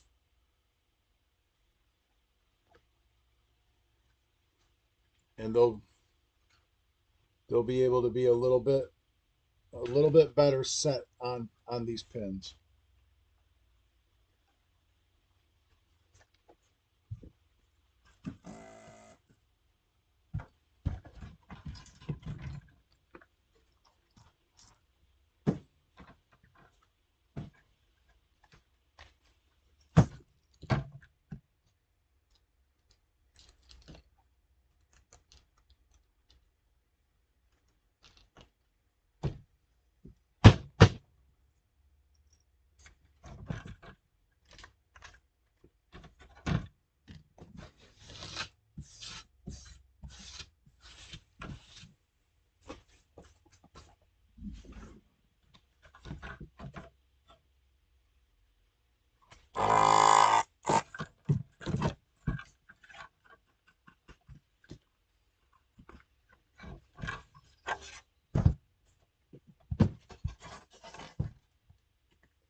Now, what really sucks is they've got these legs all bent over on these rams. The legs are all folded over before it was wave soldered.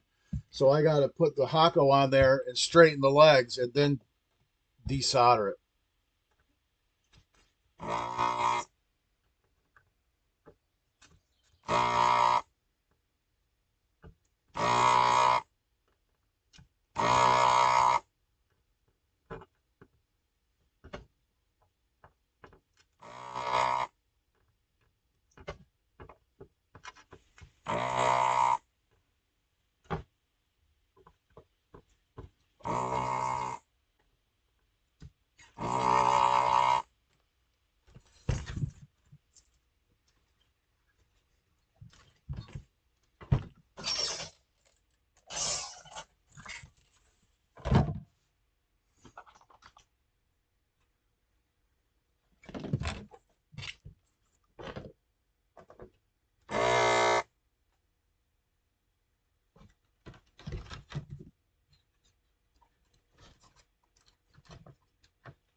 What a pain. What a pain in the butt.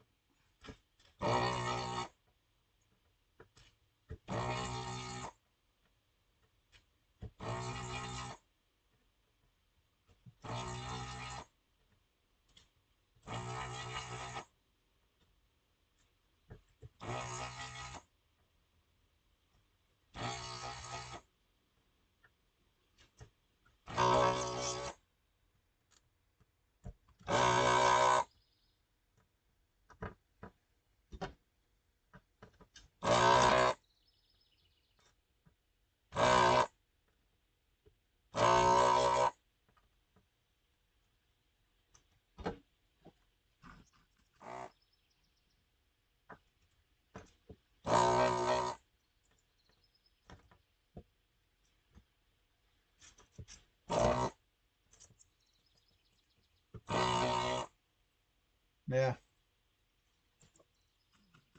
pull a pad on that one. I'm lucky that that's all I did was pull a pad or two. Ridiculous.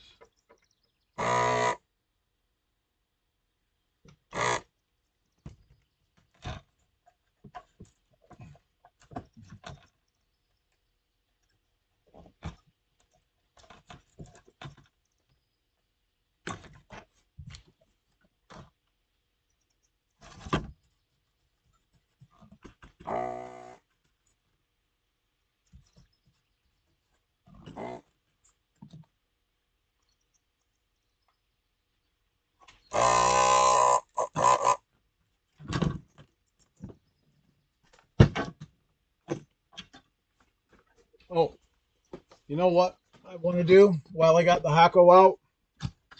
I'm going to remove the Z80. I want to be able to use the fluke on this thing.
There we go.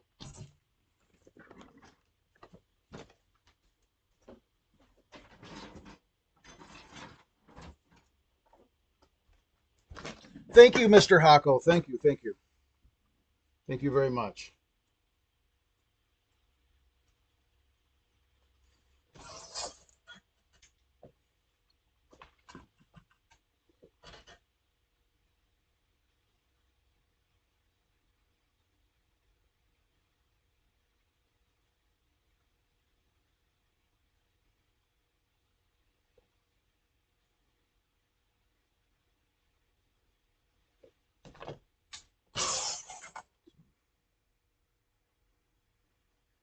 Solder flake down there. Okay. There we go. Now we need a few sockets.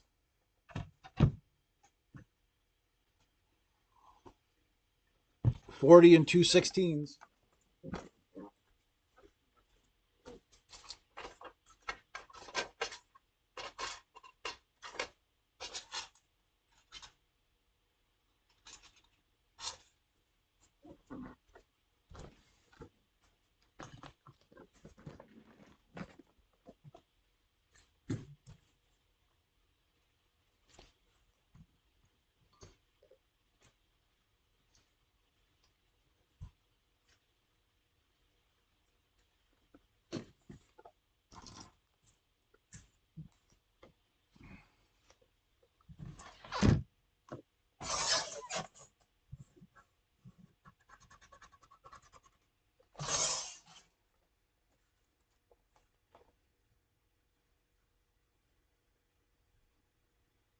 May the force be with you. May the force be with Moo.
So the mysterious Sentinel Deluxe does have a first name.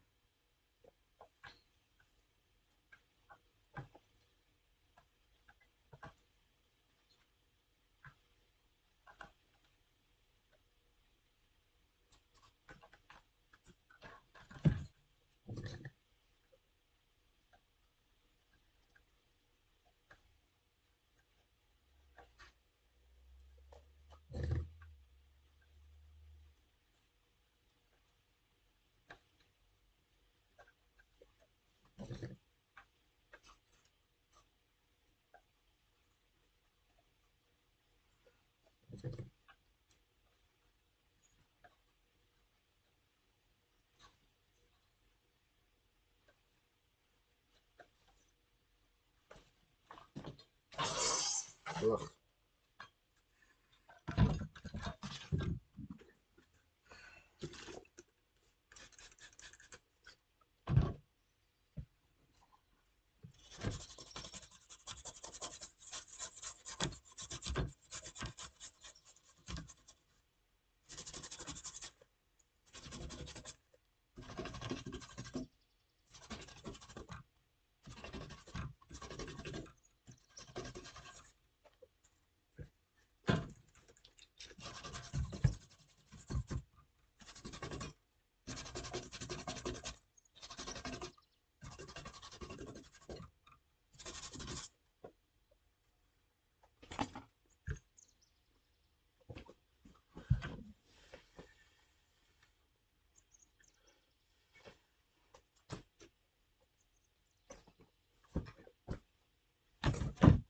Okay.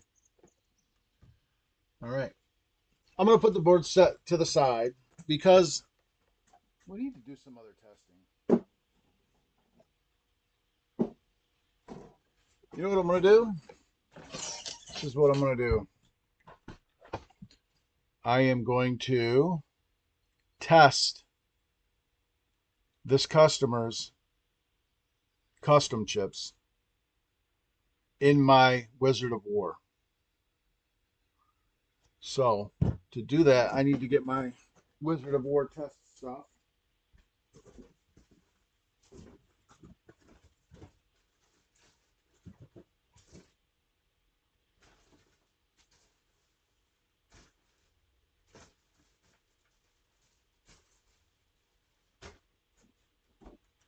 Wizard of War.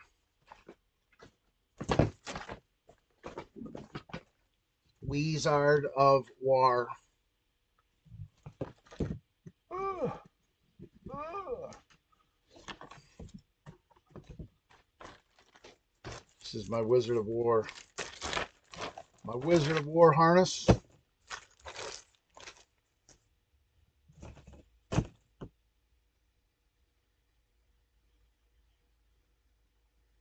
Oh, that's for the test. Oh, don't need that. Wizard of War. Okay.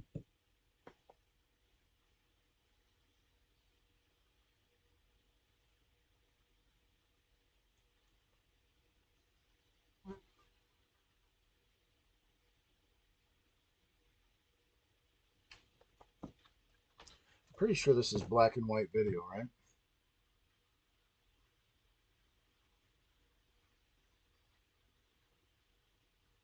I don't know. I don't know. Let's find out. Let's grab the Wizard of War board set.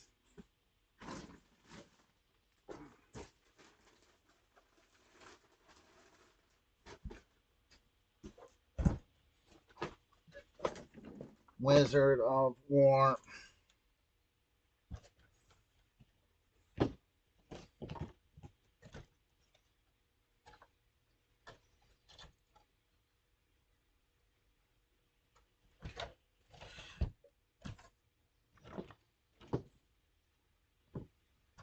Oh, I need a Wizard of War.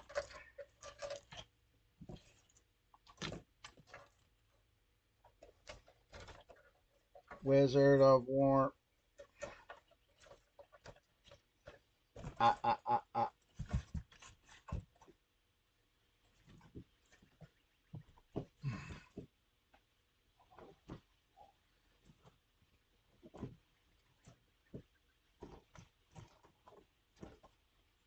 Wizard of War.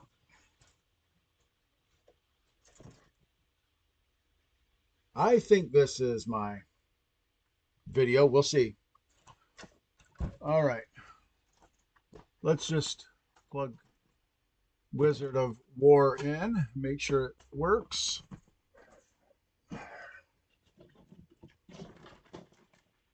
As it should. Are we ready? Wizard of War. Wizard of War. Here we go.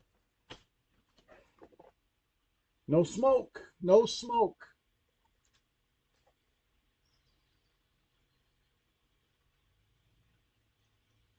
It works. Wizard of War is over in black and white on my monitor.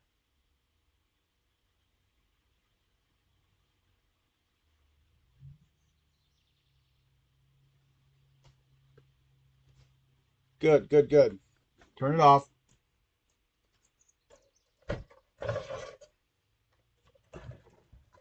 I'm going to remove my custom chips.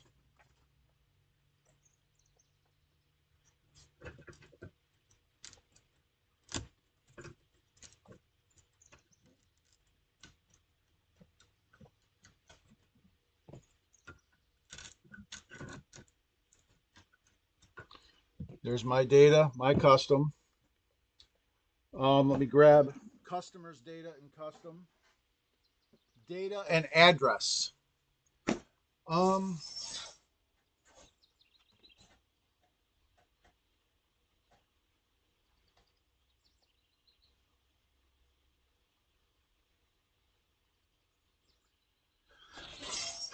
don't know which one is which. Dang it.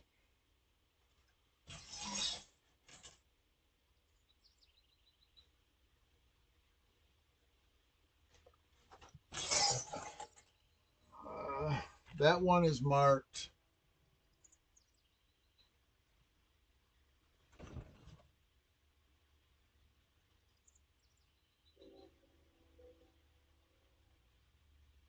$117XX.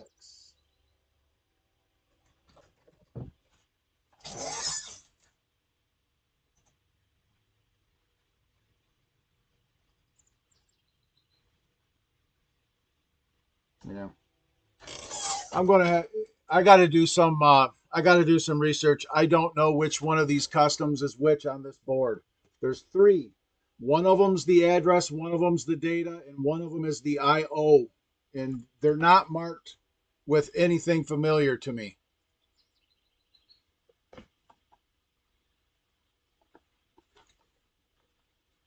So I need to know what's what. And I don't know.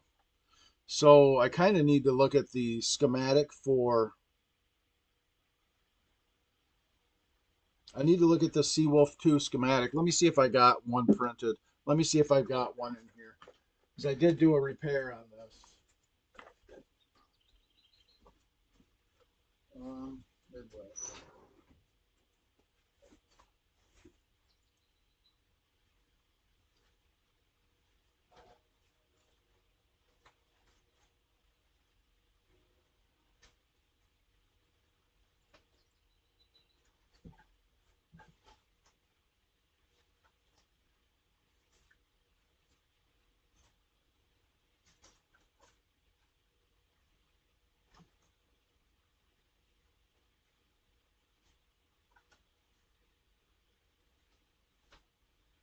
Wolf. Midway card rack. Kaito Space Invaders. Konami.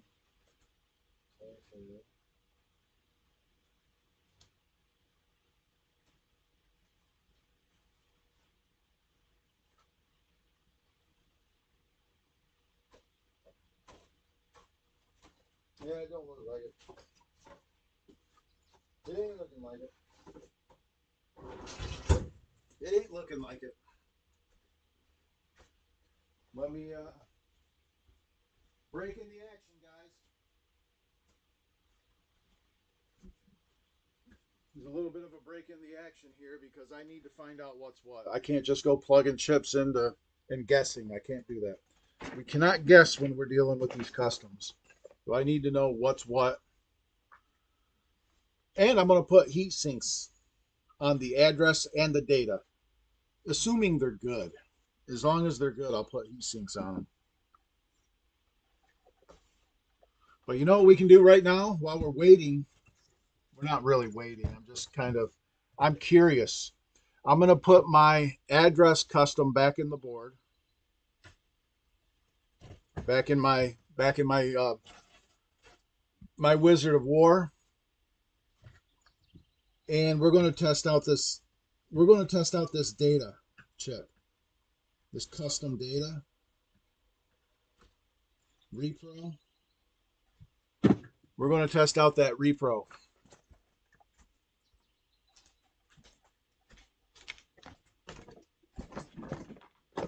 This guy right here.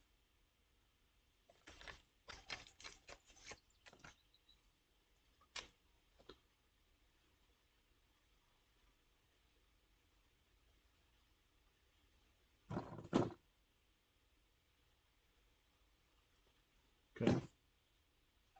Yeah, there's nothing on the bottom side.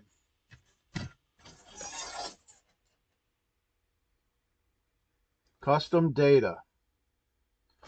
Pin 1 goes here. Okay. Well, it's all right. That's not. I can't do that because my heat sink's in the way.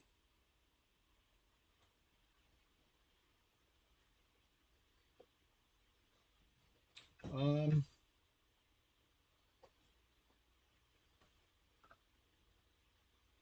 You know what I can do? Because I don't want to ruin my socket anyway.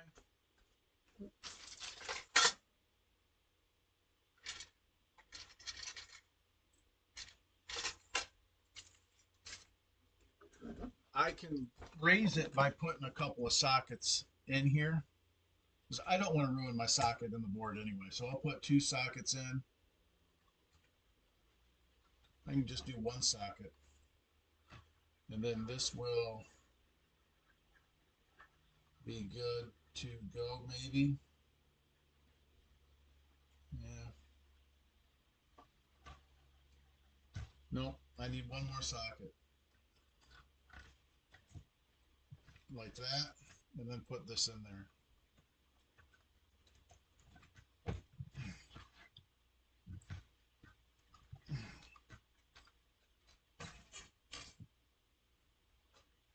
But I'm going to have to take this off.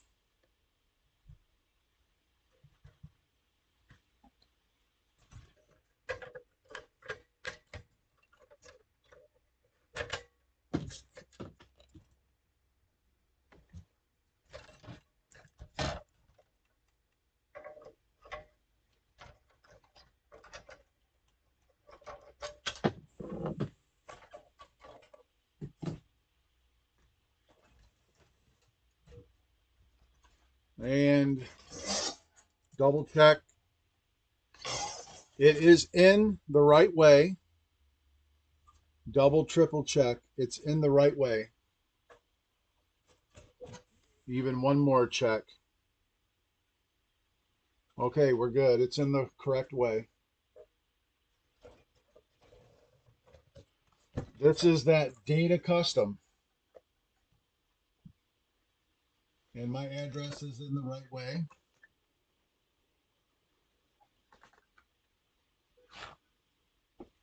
All right, here we go.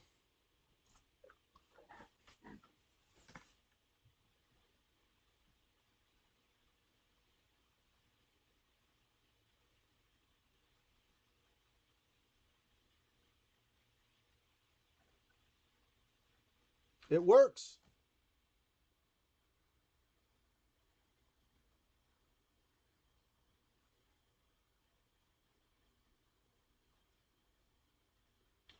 It works. You know what I want to test?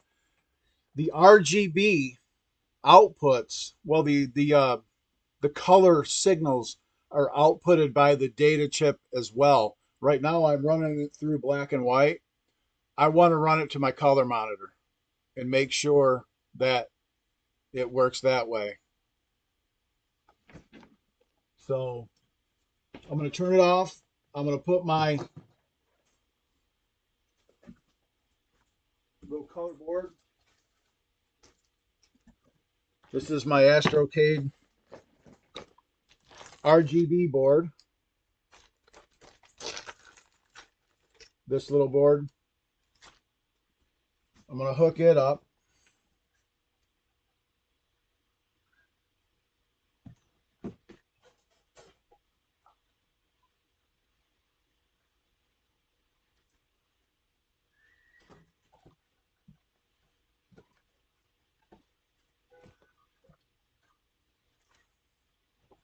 Okay.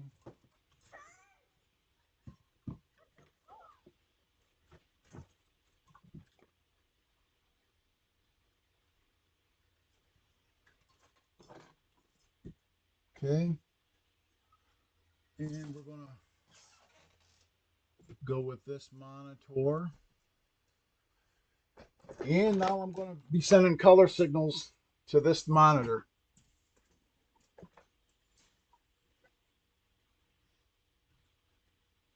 It works perfect.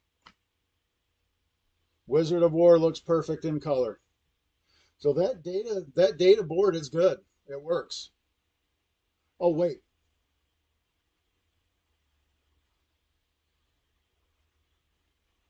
It's gone really fuzzy and weird. And it's not syncing.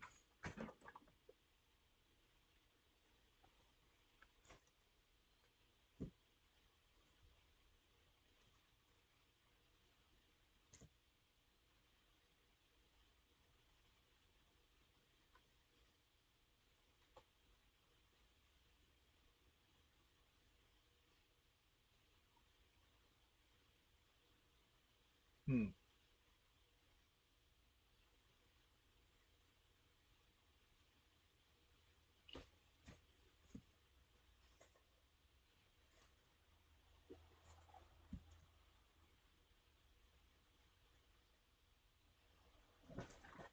I don't know if that's my monitor.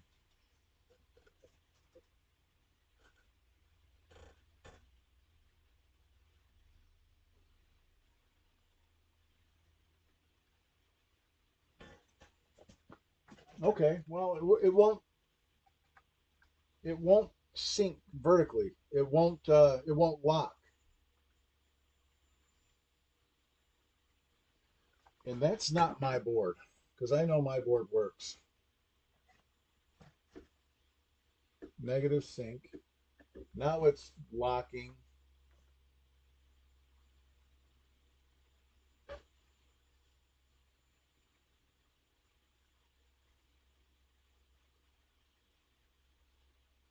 Hmm.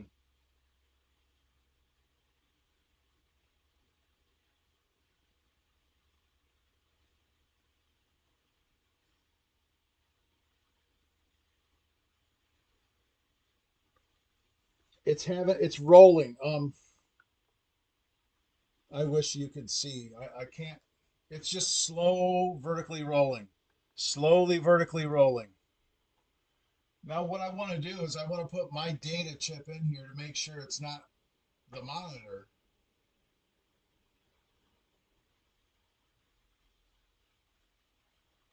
It's just slowly rolling. It won't quite sync. So let me remove it. It pulled out all those sockets. Put my chip back in.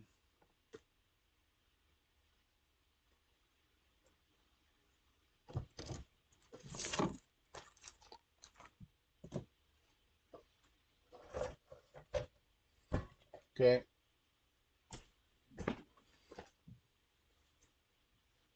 Mine's mine's doing the same thing.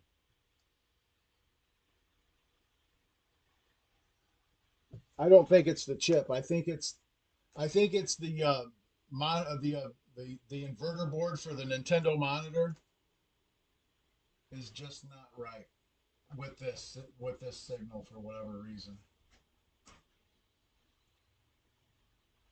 I'm gonna try the Electro Home monitor, which has a sync issue all on its own.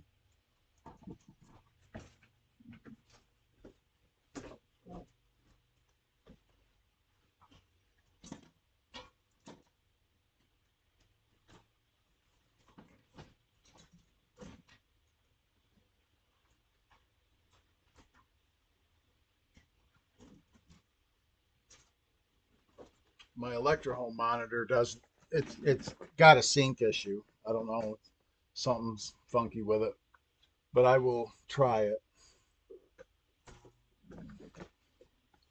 See what it looks like.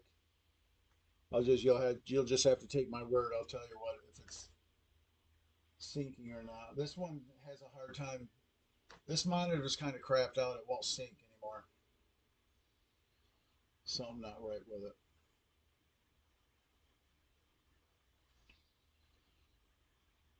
Oh, I guess it would help if I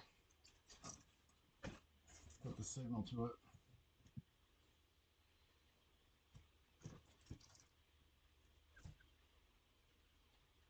Uh,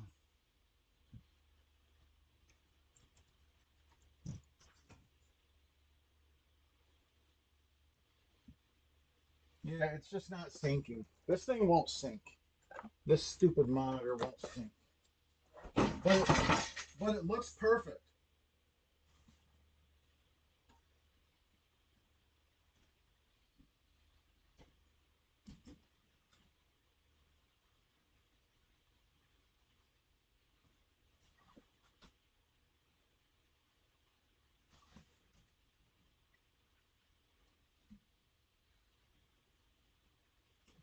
There.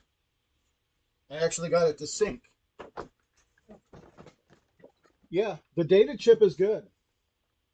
It looks perfect on my Geo 7.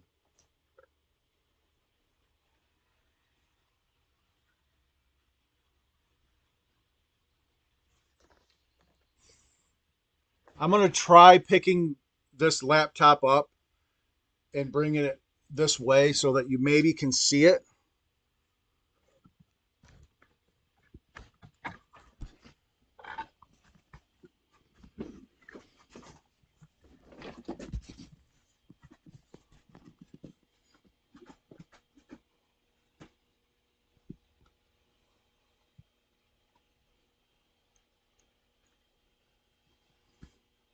I don't know if you can see that or not.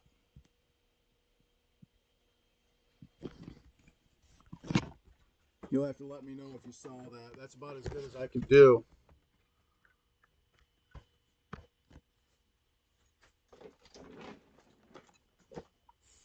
Did that come through?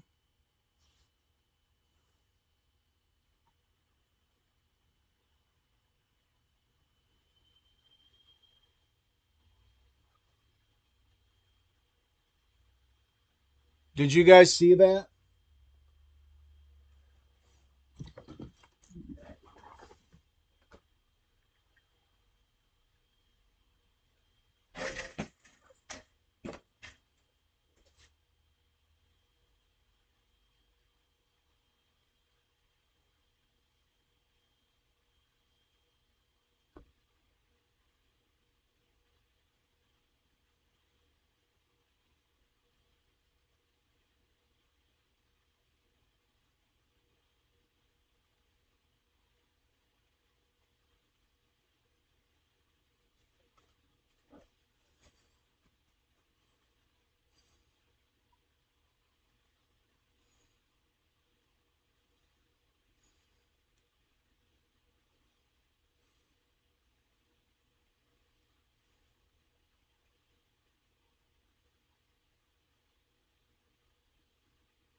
Oh, that's my chip. That's not the. That's my regular data chip. Hold on. Hold on. Goodness gracious. That was my regular chip.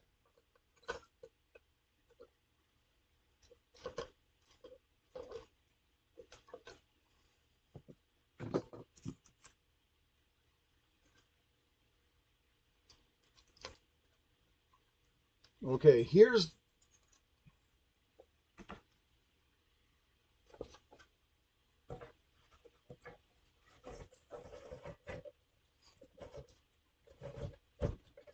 Okay.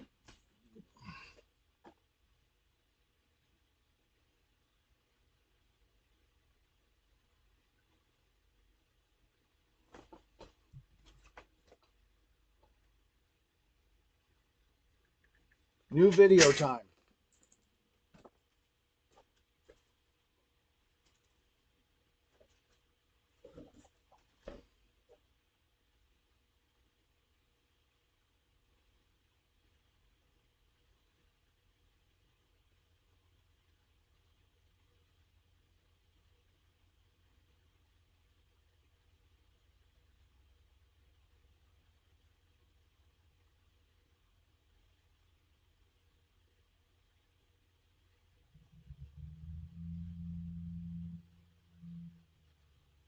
Okay.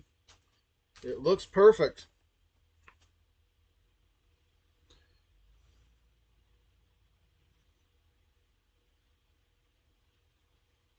All right, here's this video.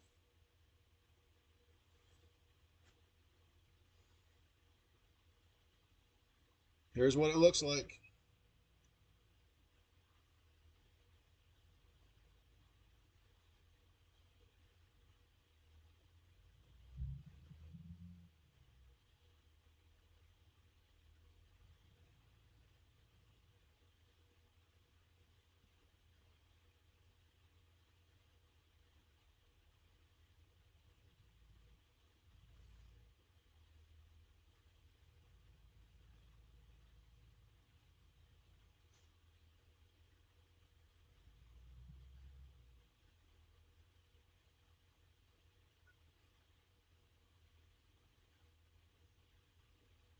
Yeah, so it works.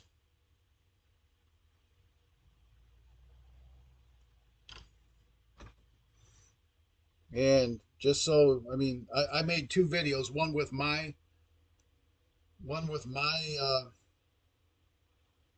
this was the one with my regular chip, right? This is the one with my regular chip.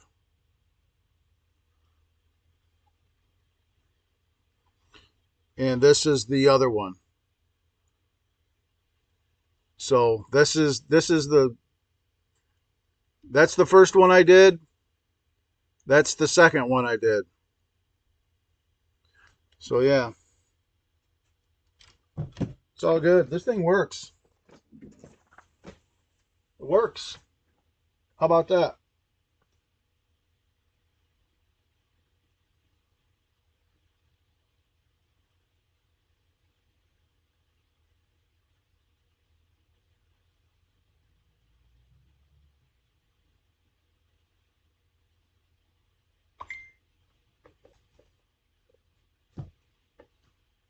Yeah,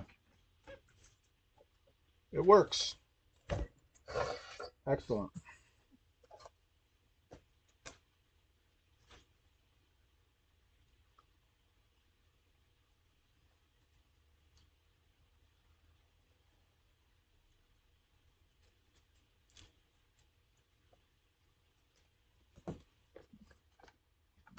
And I need my. I'm gonna put it back up though. I just wanted to verify that it works. Now I got to get back to what I was doing. Got sidetracked here testing this thing. But yeah, custom data chip. Good. Working. How about that? So I need to figure out what chip is what.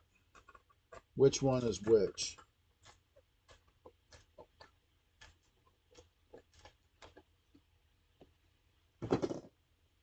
So I got my chips removed.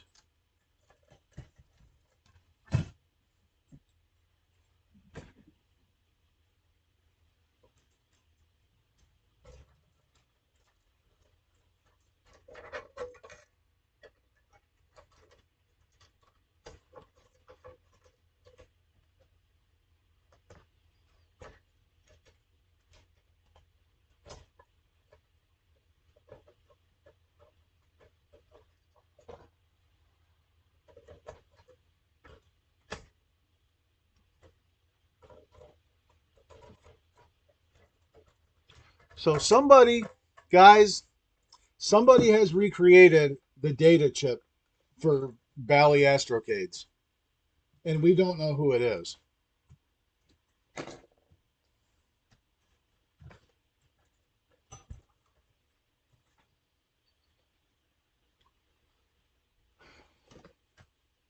Okay. All right. I need to get back to what I was doing, and I need to test this customer's chips.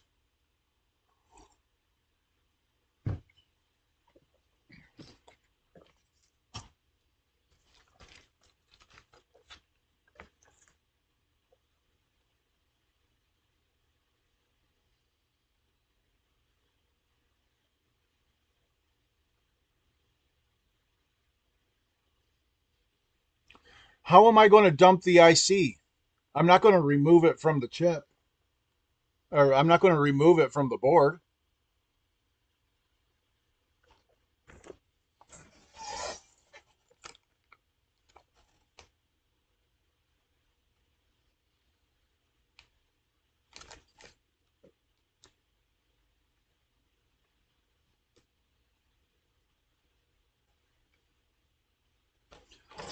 No, man, I'm not going to do that. I'm not going to encroach on someone else's work like that. It'll come out. Just give it time. It'll come out. This is a good test. This is a good test of it. So hopefully it'll come out.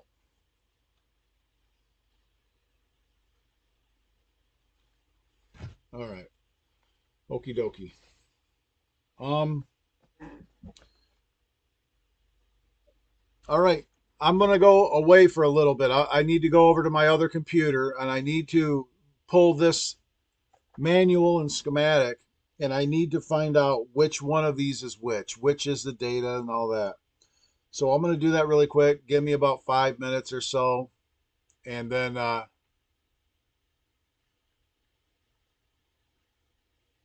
agree, Brendan, 100%. I'm not doing that. I'm not all about that. So I just think it's very interesting. I wish the guy would put it for sale. Make it available. You'll sell these like hotcakes. Make it available. I know. I'll buy some. I'd buy a backup. I'd buy one just for backup for this. And yeah, I mean, that's the only one I would need. I would buy one for sure.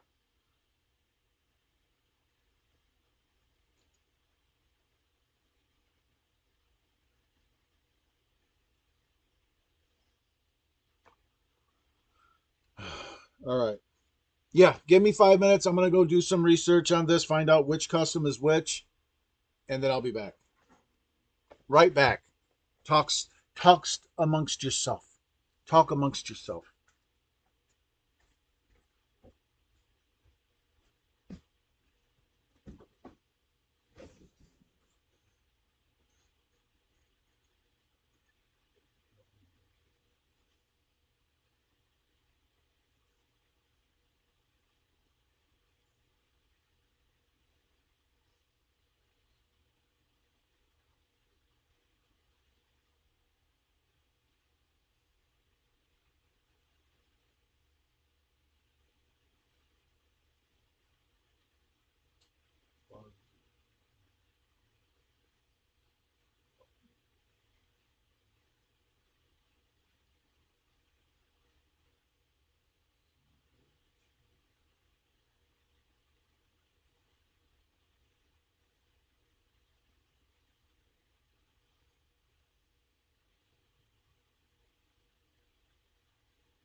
One IO address data.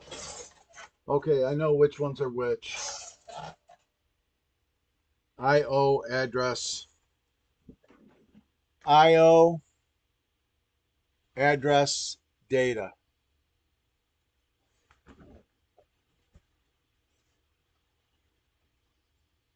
Input output is CD1. 3 is, yeah, see, 3 is data address. 4 is data. I just want to verify one more time.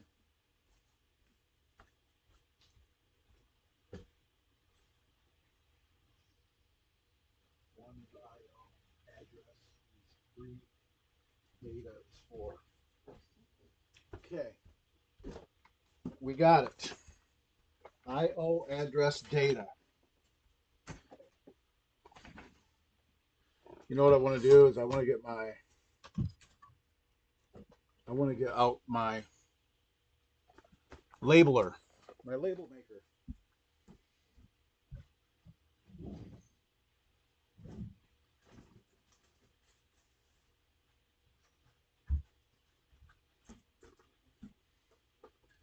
I'm gonna get my label maker out.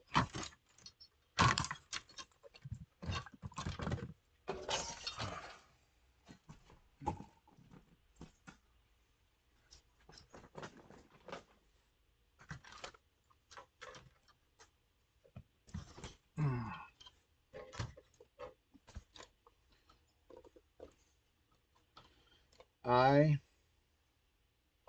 slash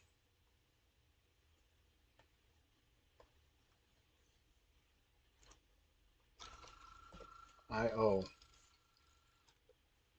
Okay.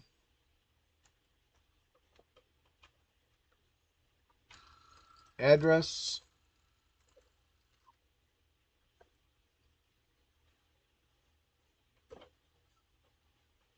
data.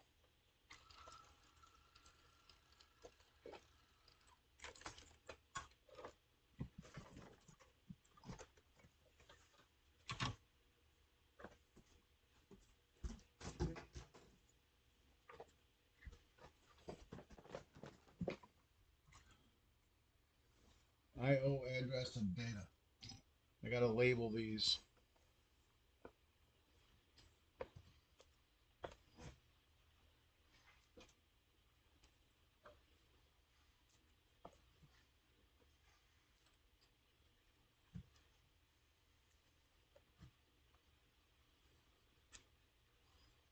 Okay. Starting with data. IO. IO. EIEIO.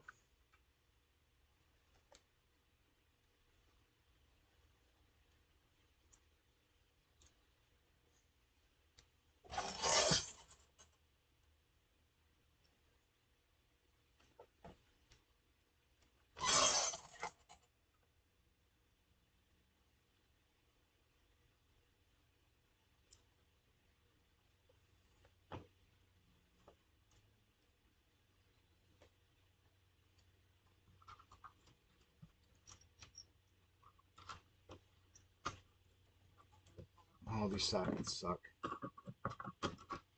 These sockets suck.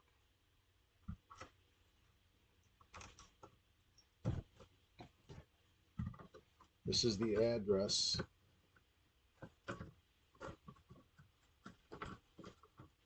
Address custom.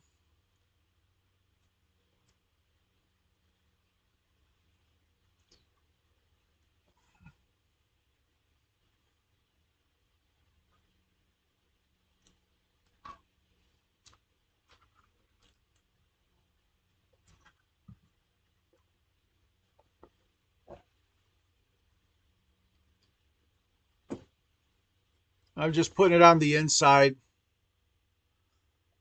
the bottom side of the chip.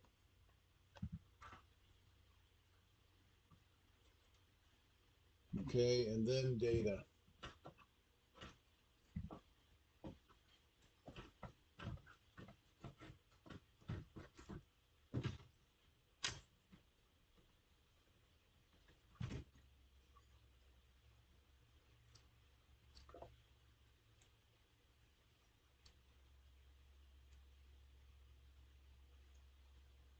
Okay.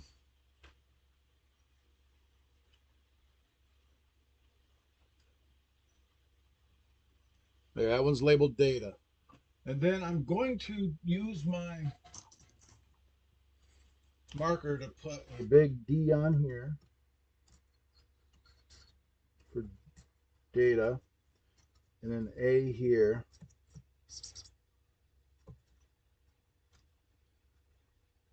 Boy, that didn't work very good, but whatever. Address data, IO. Okay.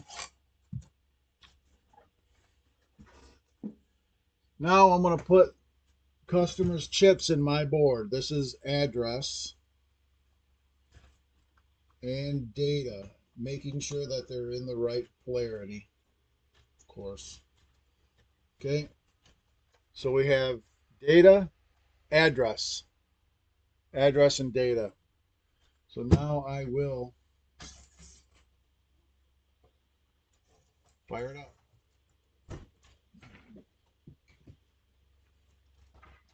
See what we get. See if it works.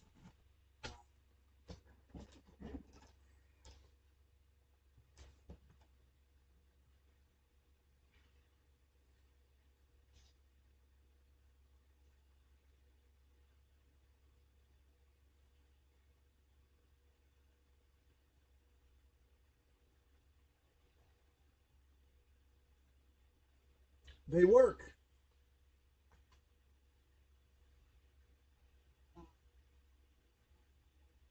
Yep, they work. Customers, address, and data both work. Very good. I will put heat sinks on these chips.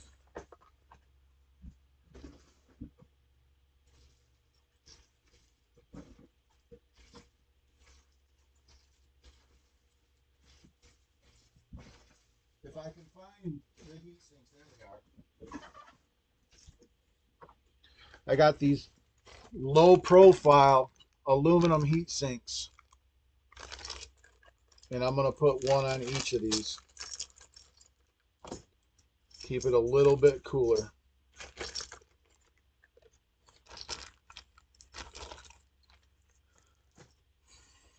I just want to take a little bit of alcohol, wipe the top of the chips.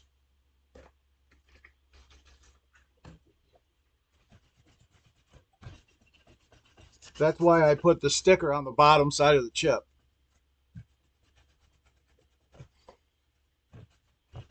So they are good. Just cleaning, now I'm cleaning the top of the chip. So they hopefully get a good adherence.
There.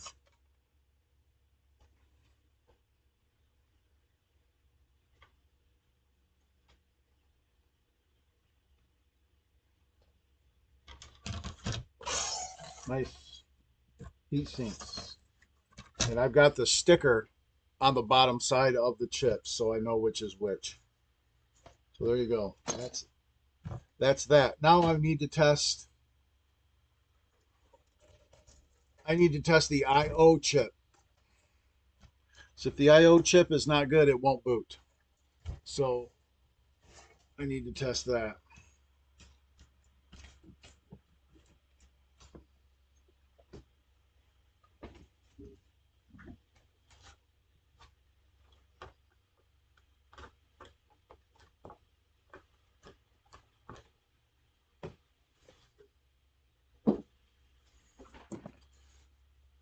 And I don't remember which one is the music and which one is the program.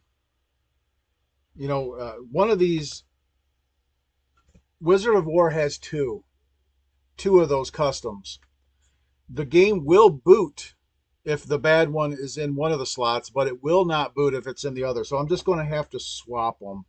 I'm just going to have to swap them back and forth. So put the CPU board there. We'll put that there. I don't like that. Those heat sinks look like they were touching the board. So let's do this instead. Okay. Got customer's I/O chip in.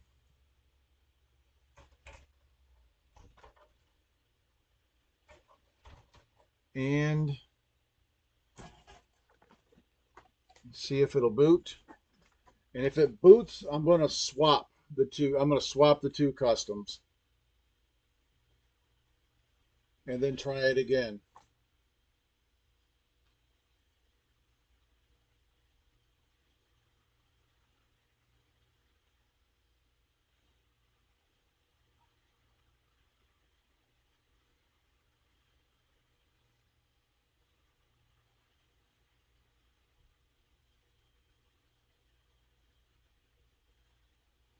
Nothing.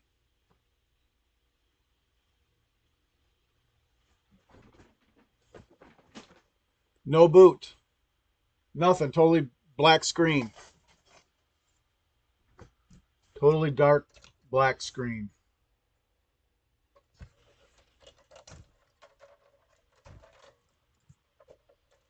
So now I want to swap the two.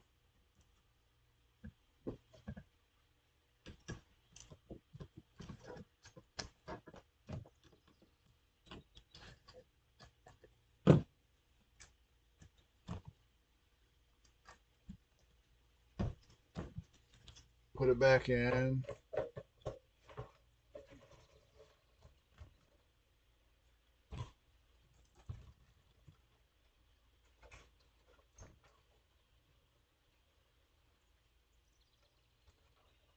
Okay.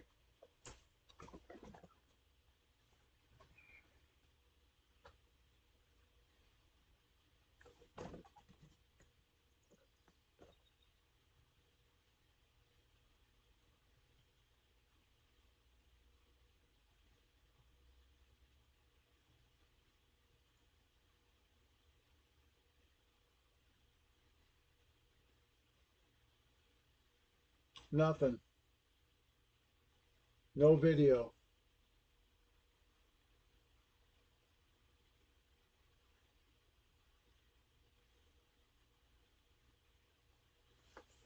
Blank screen. Totally dead. So let me put my good I/O back in.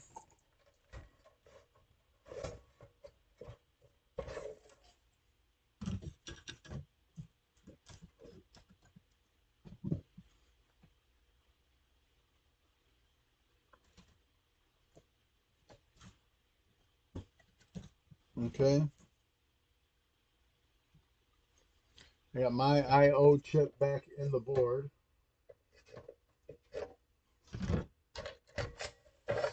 I have to put it in and then put this in. Because I have a socket in it. Okay.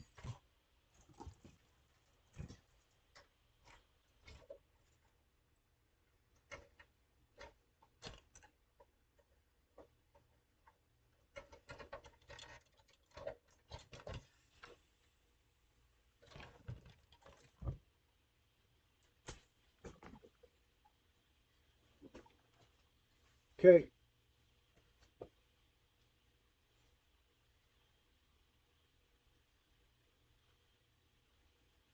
Yeah, now it's working. Their I/O chip is dead. Customer's I/O chip is no good. Game will not boot with this in it.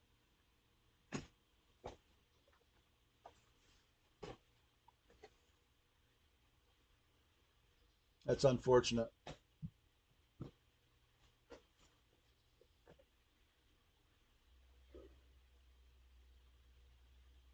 Hmm.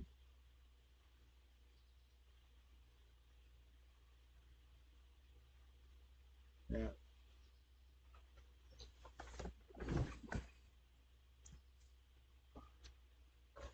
Just just to be 100%, 100, just to be 100 and some other percent, so 110%. I'm just going to swap one more time. I'm going to do one more swap. I'm just going to put it back in. Maybe the socket didn't catch it good. I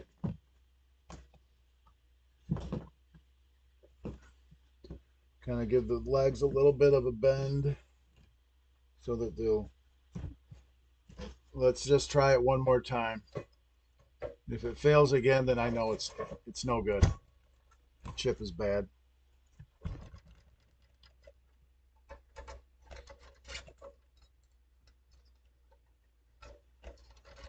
Okay.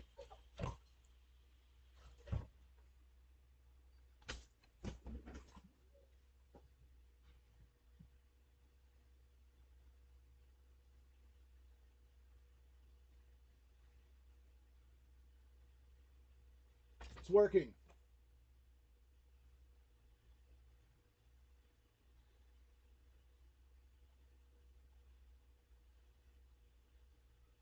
Okay, it's working now.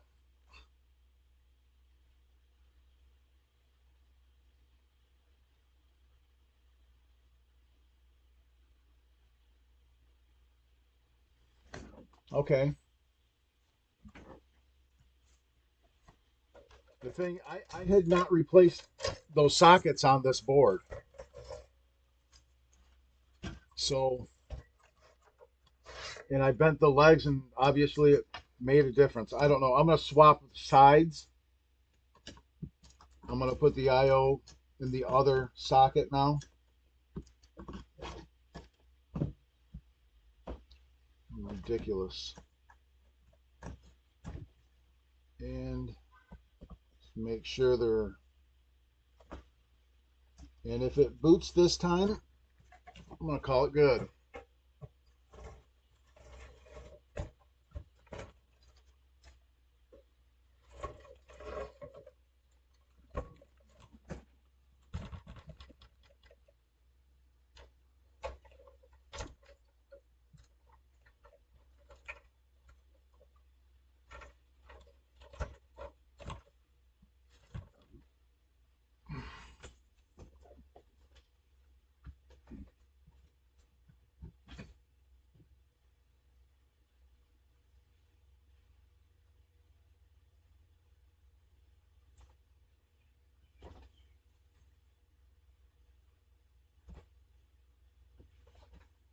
It works. Just not in the socket good. Bending the legs in a little bit with these junk sockets that I have. I need to replace the sockets in my Wizard of War set. It works. So good. Good. Okay. All of this today just to eliminate freaking whether their chips are good. Spent all day on that alone. Okay. Anyway, I'm going to remove their chips.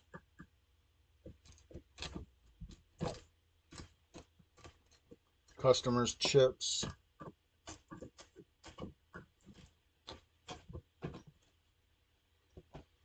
Okay.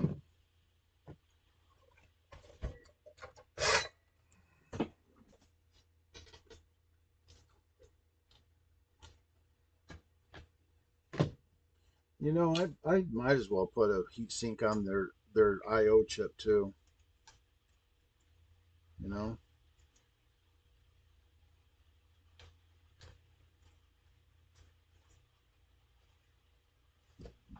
why not?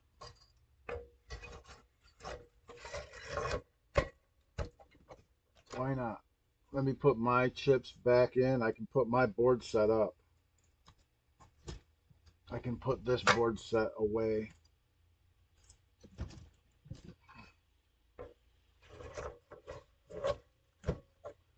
There you go. Thank you very much.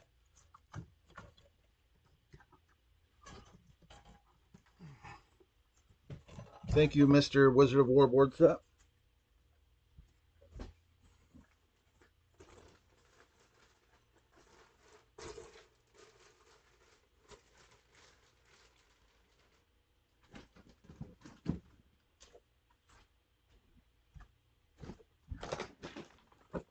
Oh yeah, this needs to get all put away too.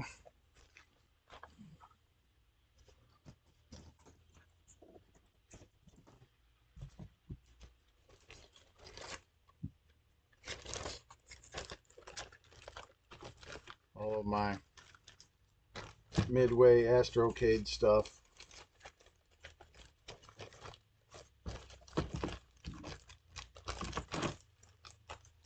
Come on.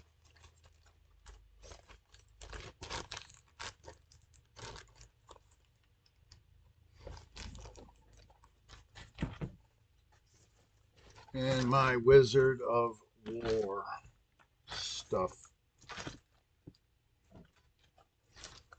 Wizard of War.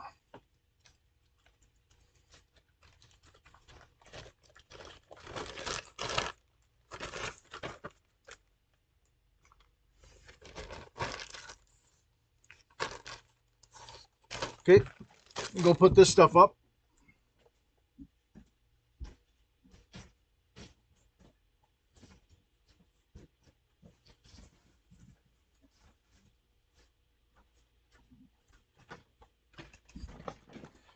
And as for the I/O, I think I am going to put a heatsink on it as well.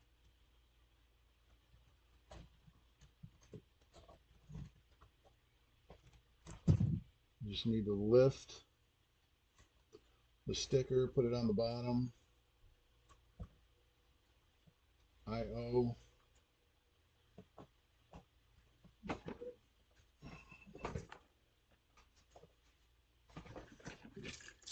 Give the chip a bit of an alcohol clean.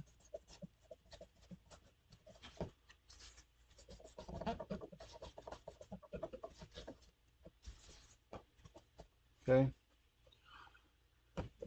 And we'll put a heat sink on it as well. Yes, Senely, that's why you have to do that.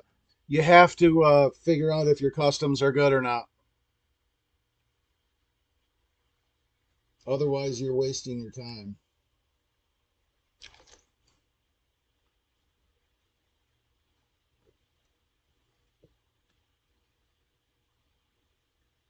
There we go.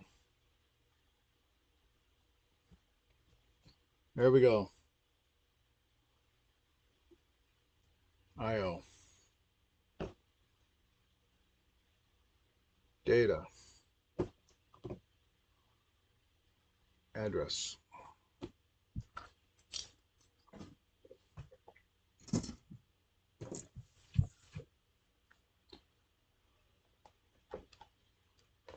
We've been streaming for almost 4 hours.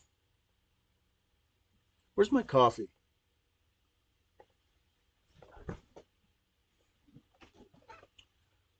We got an emergency. Where's my coffee?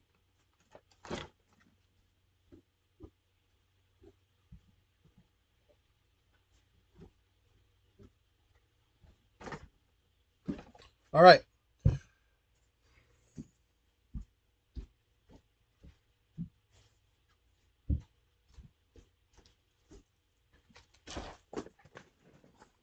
So we know customs are good. I'm going to put this away for safekeeping.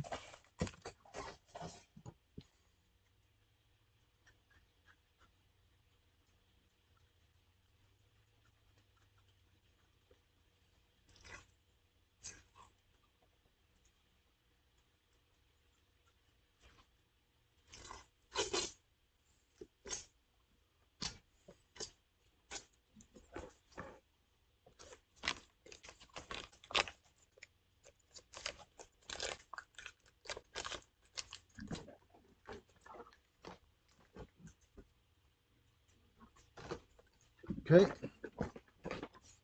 So let's, oops.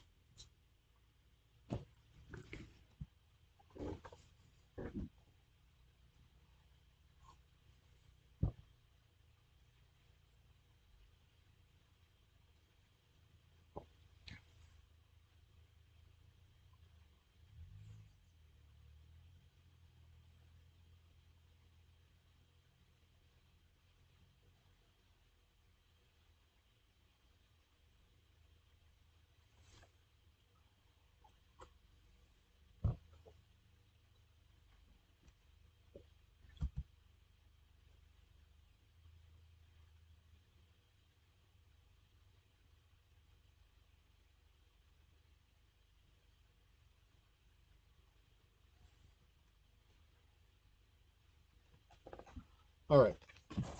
I was just looking back through some of the comments.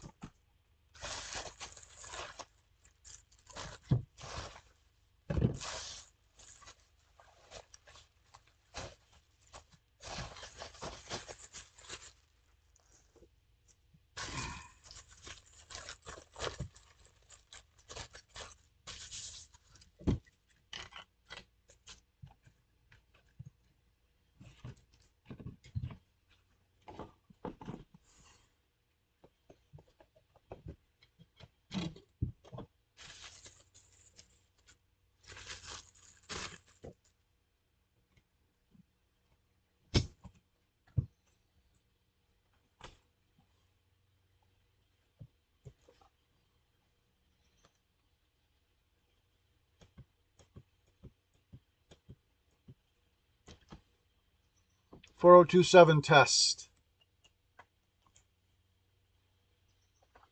You know what? I had to desolder these. I want to make sure that the legs are good and straight.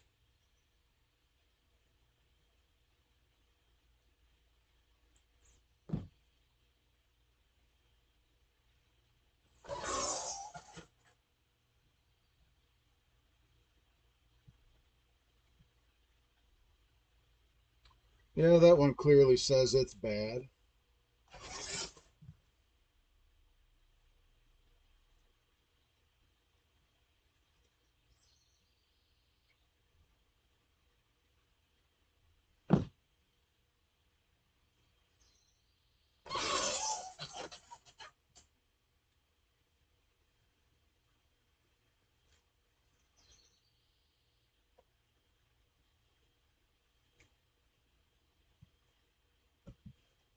That one's bad. You know what I want to do though to make sure is I want to put these in a socket and then put them in that tester just to be sure it's getting a good connection.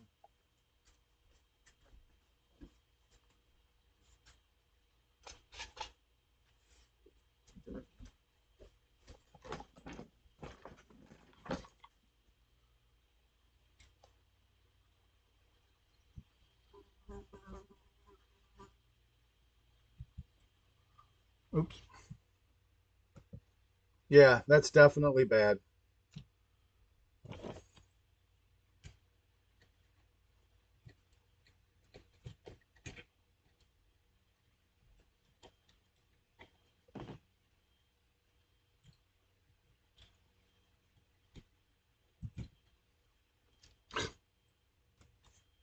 Yep, they're definitely no good. Okay.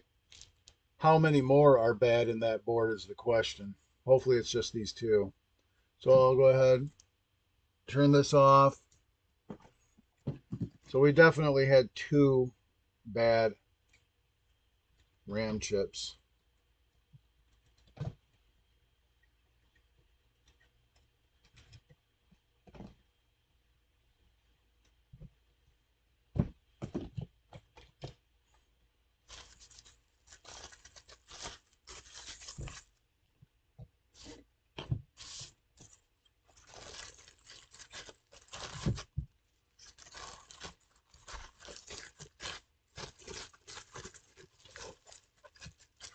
How many more are bad is the question. Hopefully that's it.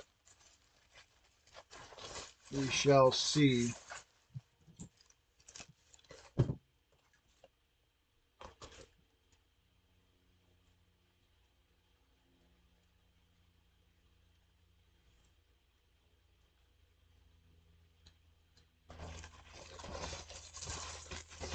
Okay. These go in the garbage.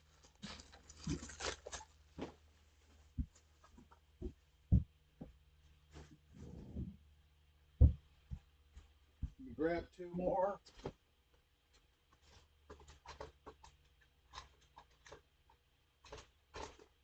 Okay. Grab two of those out of my stock. 4027s.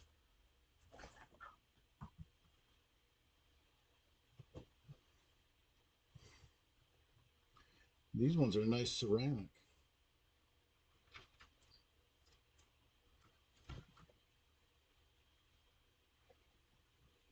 Very nice. Very nice chips.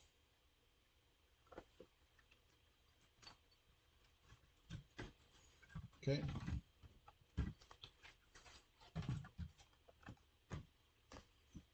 IO.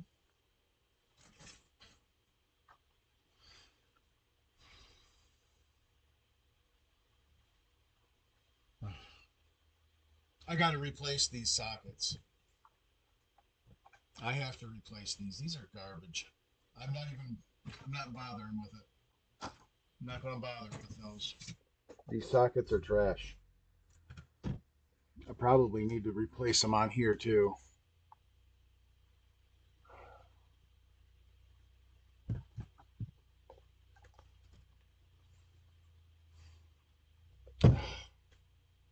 We'll give it a shot. I'll try it.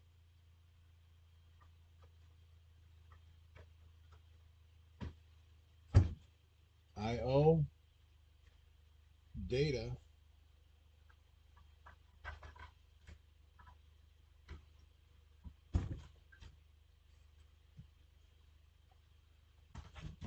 And address.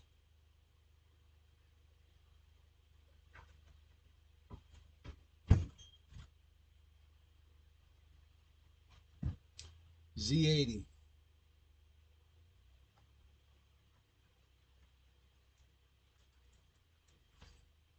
I don't even know if that Z80 is any good. Let's pop this on here.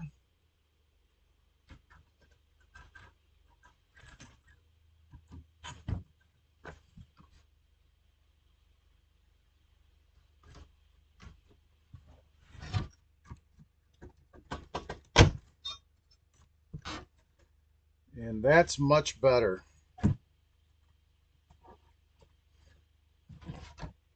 It's on there much better. And it's not touching anything. Okay.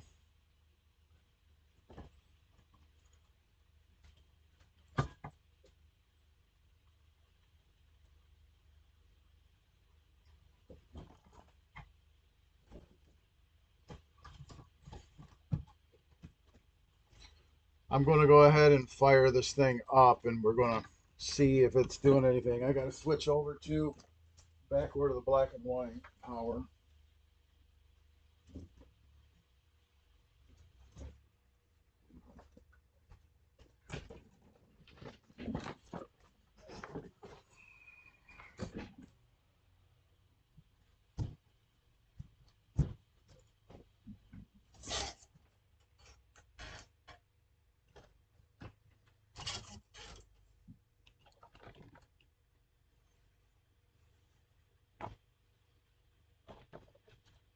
And where's that plug in? Here we go.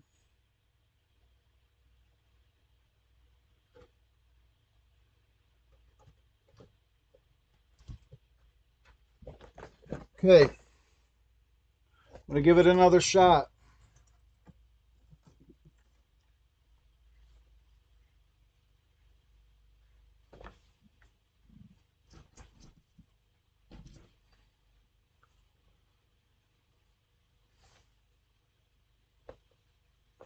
Just checking one last check before I power this thing up. Make sure my chips are in the right way. And they are. We're good to go. Let's give it a shot. Let's see and see what happens.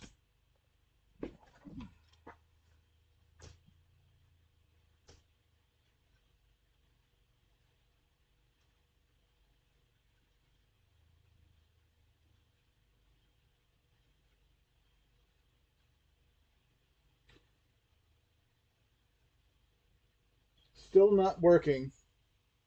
It looks better than it did though. It just looks like now it's a non-boot issue. But now it's just kind of a gray screen, which is what I'm used to seeing on these MCR card rack games. When it won't boot, you'll just get like a complete gray screen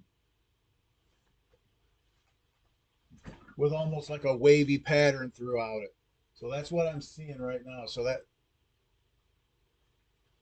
kind of works for me. So one thing I want to do is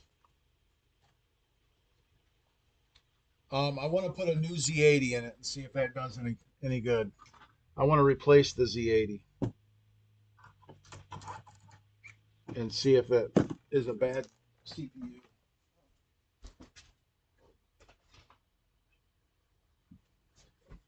It's an easy check.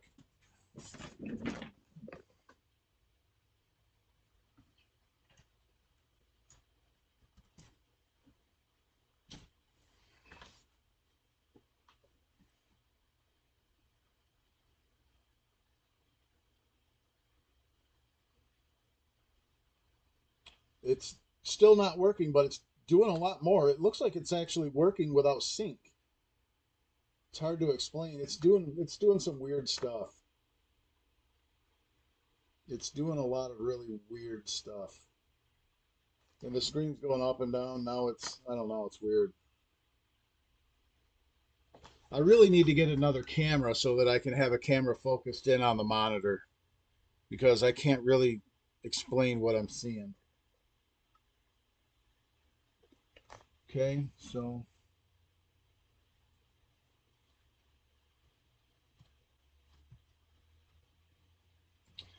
you know what I can do? I want to put this back in. I want to put this CPU back in it and try that again. Because I'm not sure that this CPU was seated well. This one right here, the original. I'm not sure that it was seated well. Yeah, I think the CPU is fine because it's doing the same thing now. Kind of. It's just garbage. I don't think the CPU is an issue.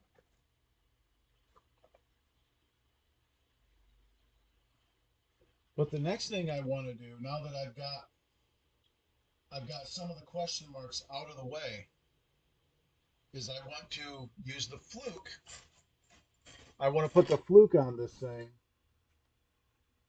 and check ROM signatures and the working RAM. But I need to get some information. I need to get some fluke information. I think I need to get the main driver basically. I'm going to get the main driver and look up what the ranges are for the working RAM, the CPU's RAM and stuff. Because there's two 2114s on here, and this will not boot if those are bad. So I want to check those, and I want ROM signatures and ranges. So that's what I'm going to do next. And I think, yeah, we're at 4 hours. I think I'm going to end the stream because we've been at 4 hours, and I want to take a break. I want to go inside and be done for a while. So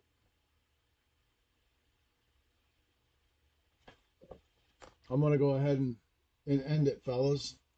I appreciate everyone coming and hanging out and watching a little bit. But that's what I'm going to do next. Next I'm going to put the Z80 pod on it, and I have to do some research. I have to pull the main driver and look up ranges, the RAM ranges, ROM ranges. I need to get ROM signatures and all of that. And I need to do that off camera and stuff like that. Plus I want to go eat. So good to see everybody. I'm glad everyone came out and hung out with me. It was pretty cool. But I hope you all have a good day and a good weekend coming up. Maybe I'll just record the rest of this and put it up as a video. So I think that's what I'll do is I'll just turn on the recording stuff and then I'll make an actual video from here for the rest of this repair. All right. Thanks, guys, for watching, and we'll see you on the next one.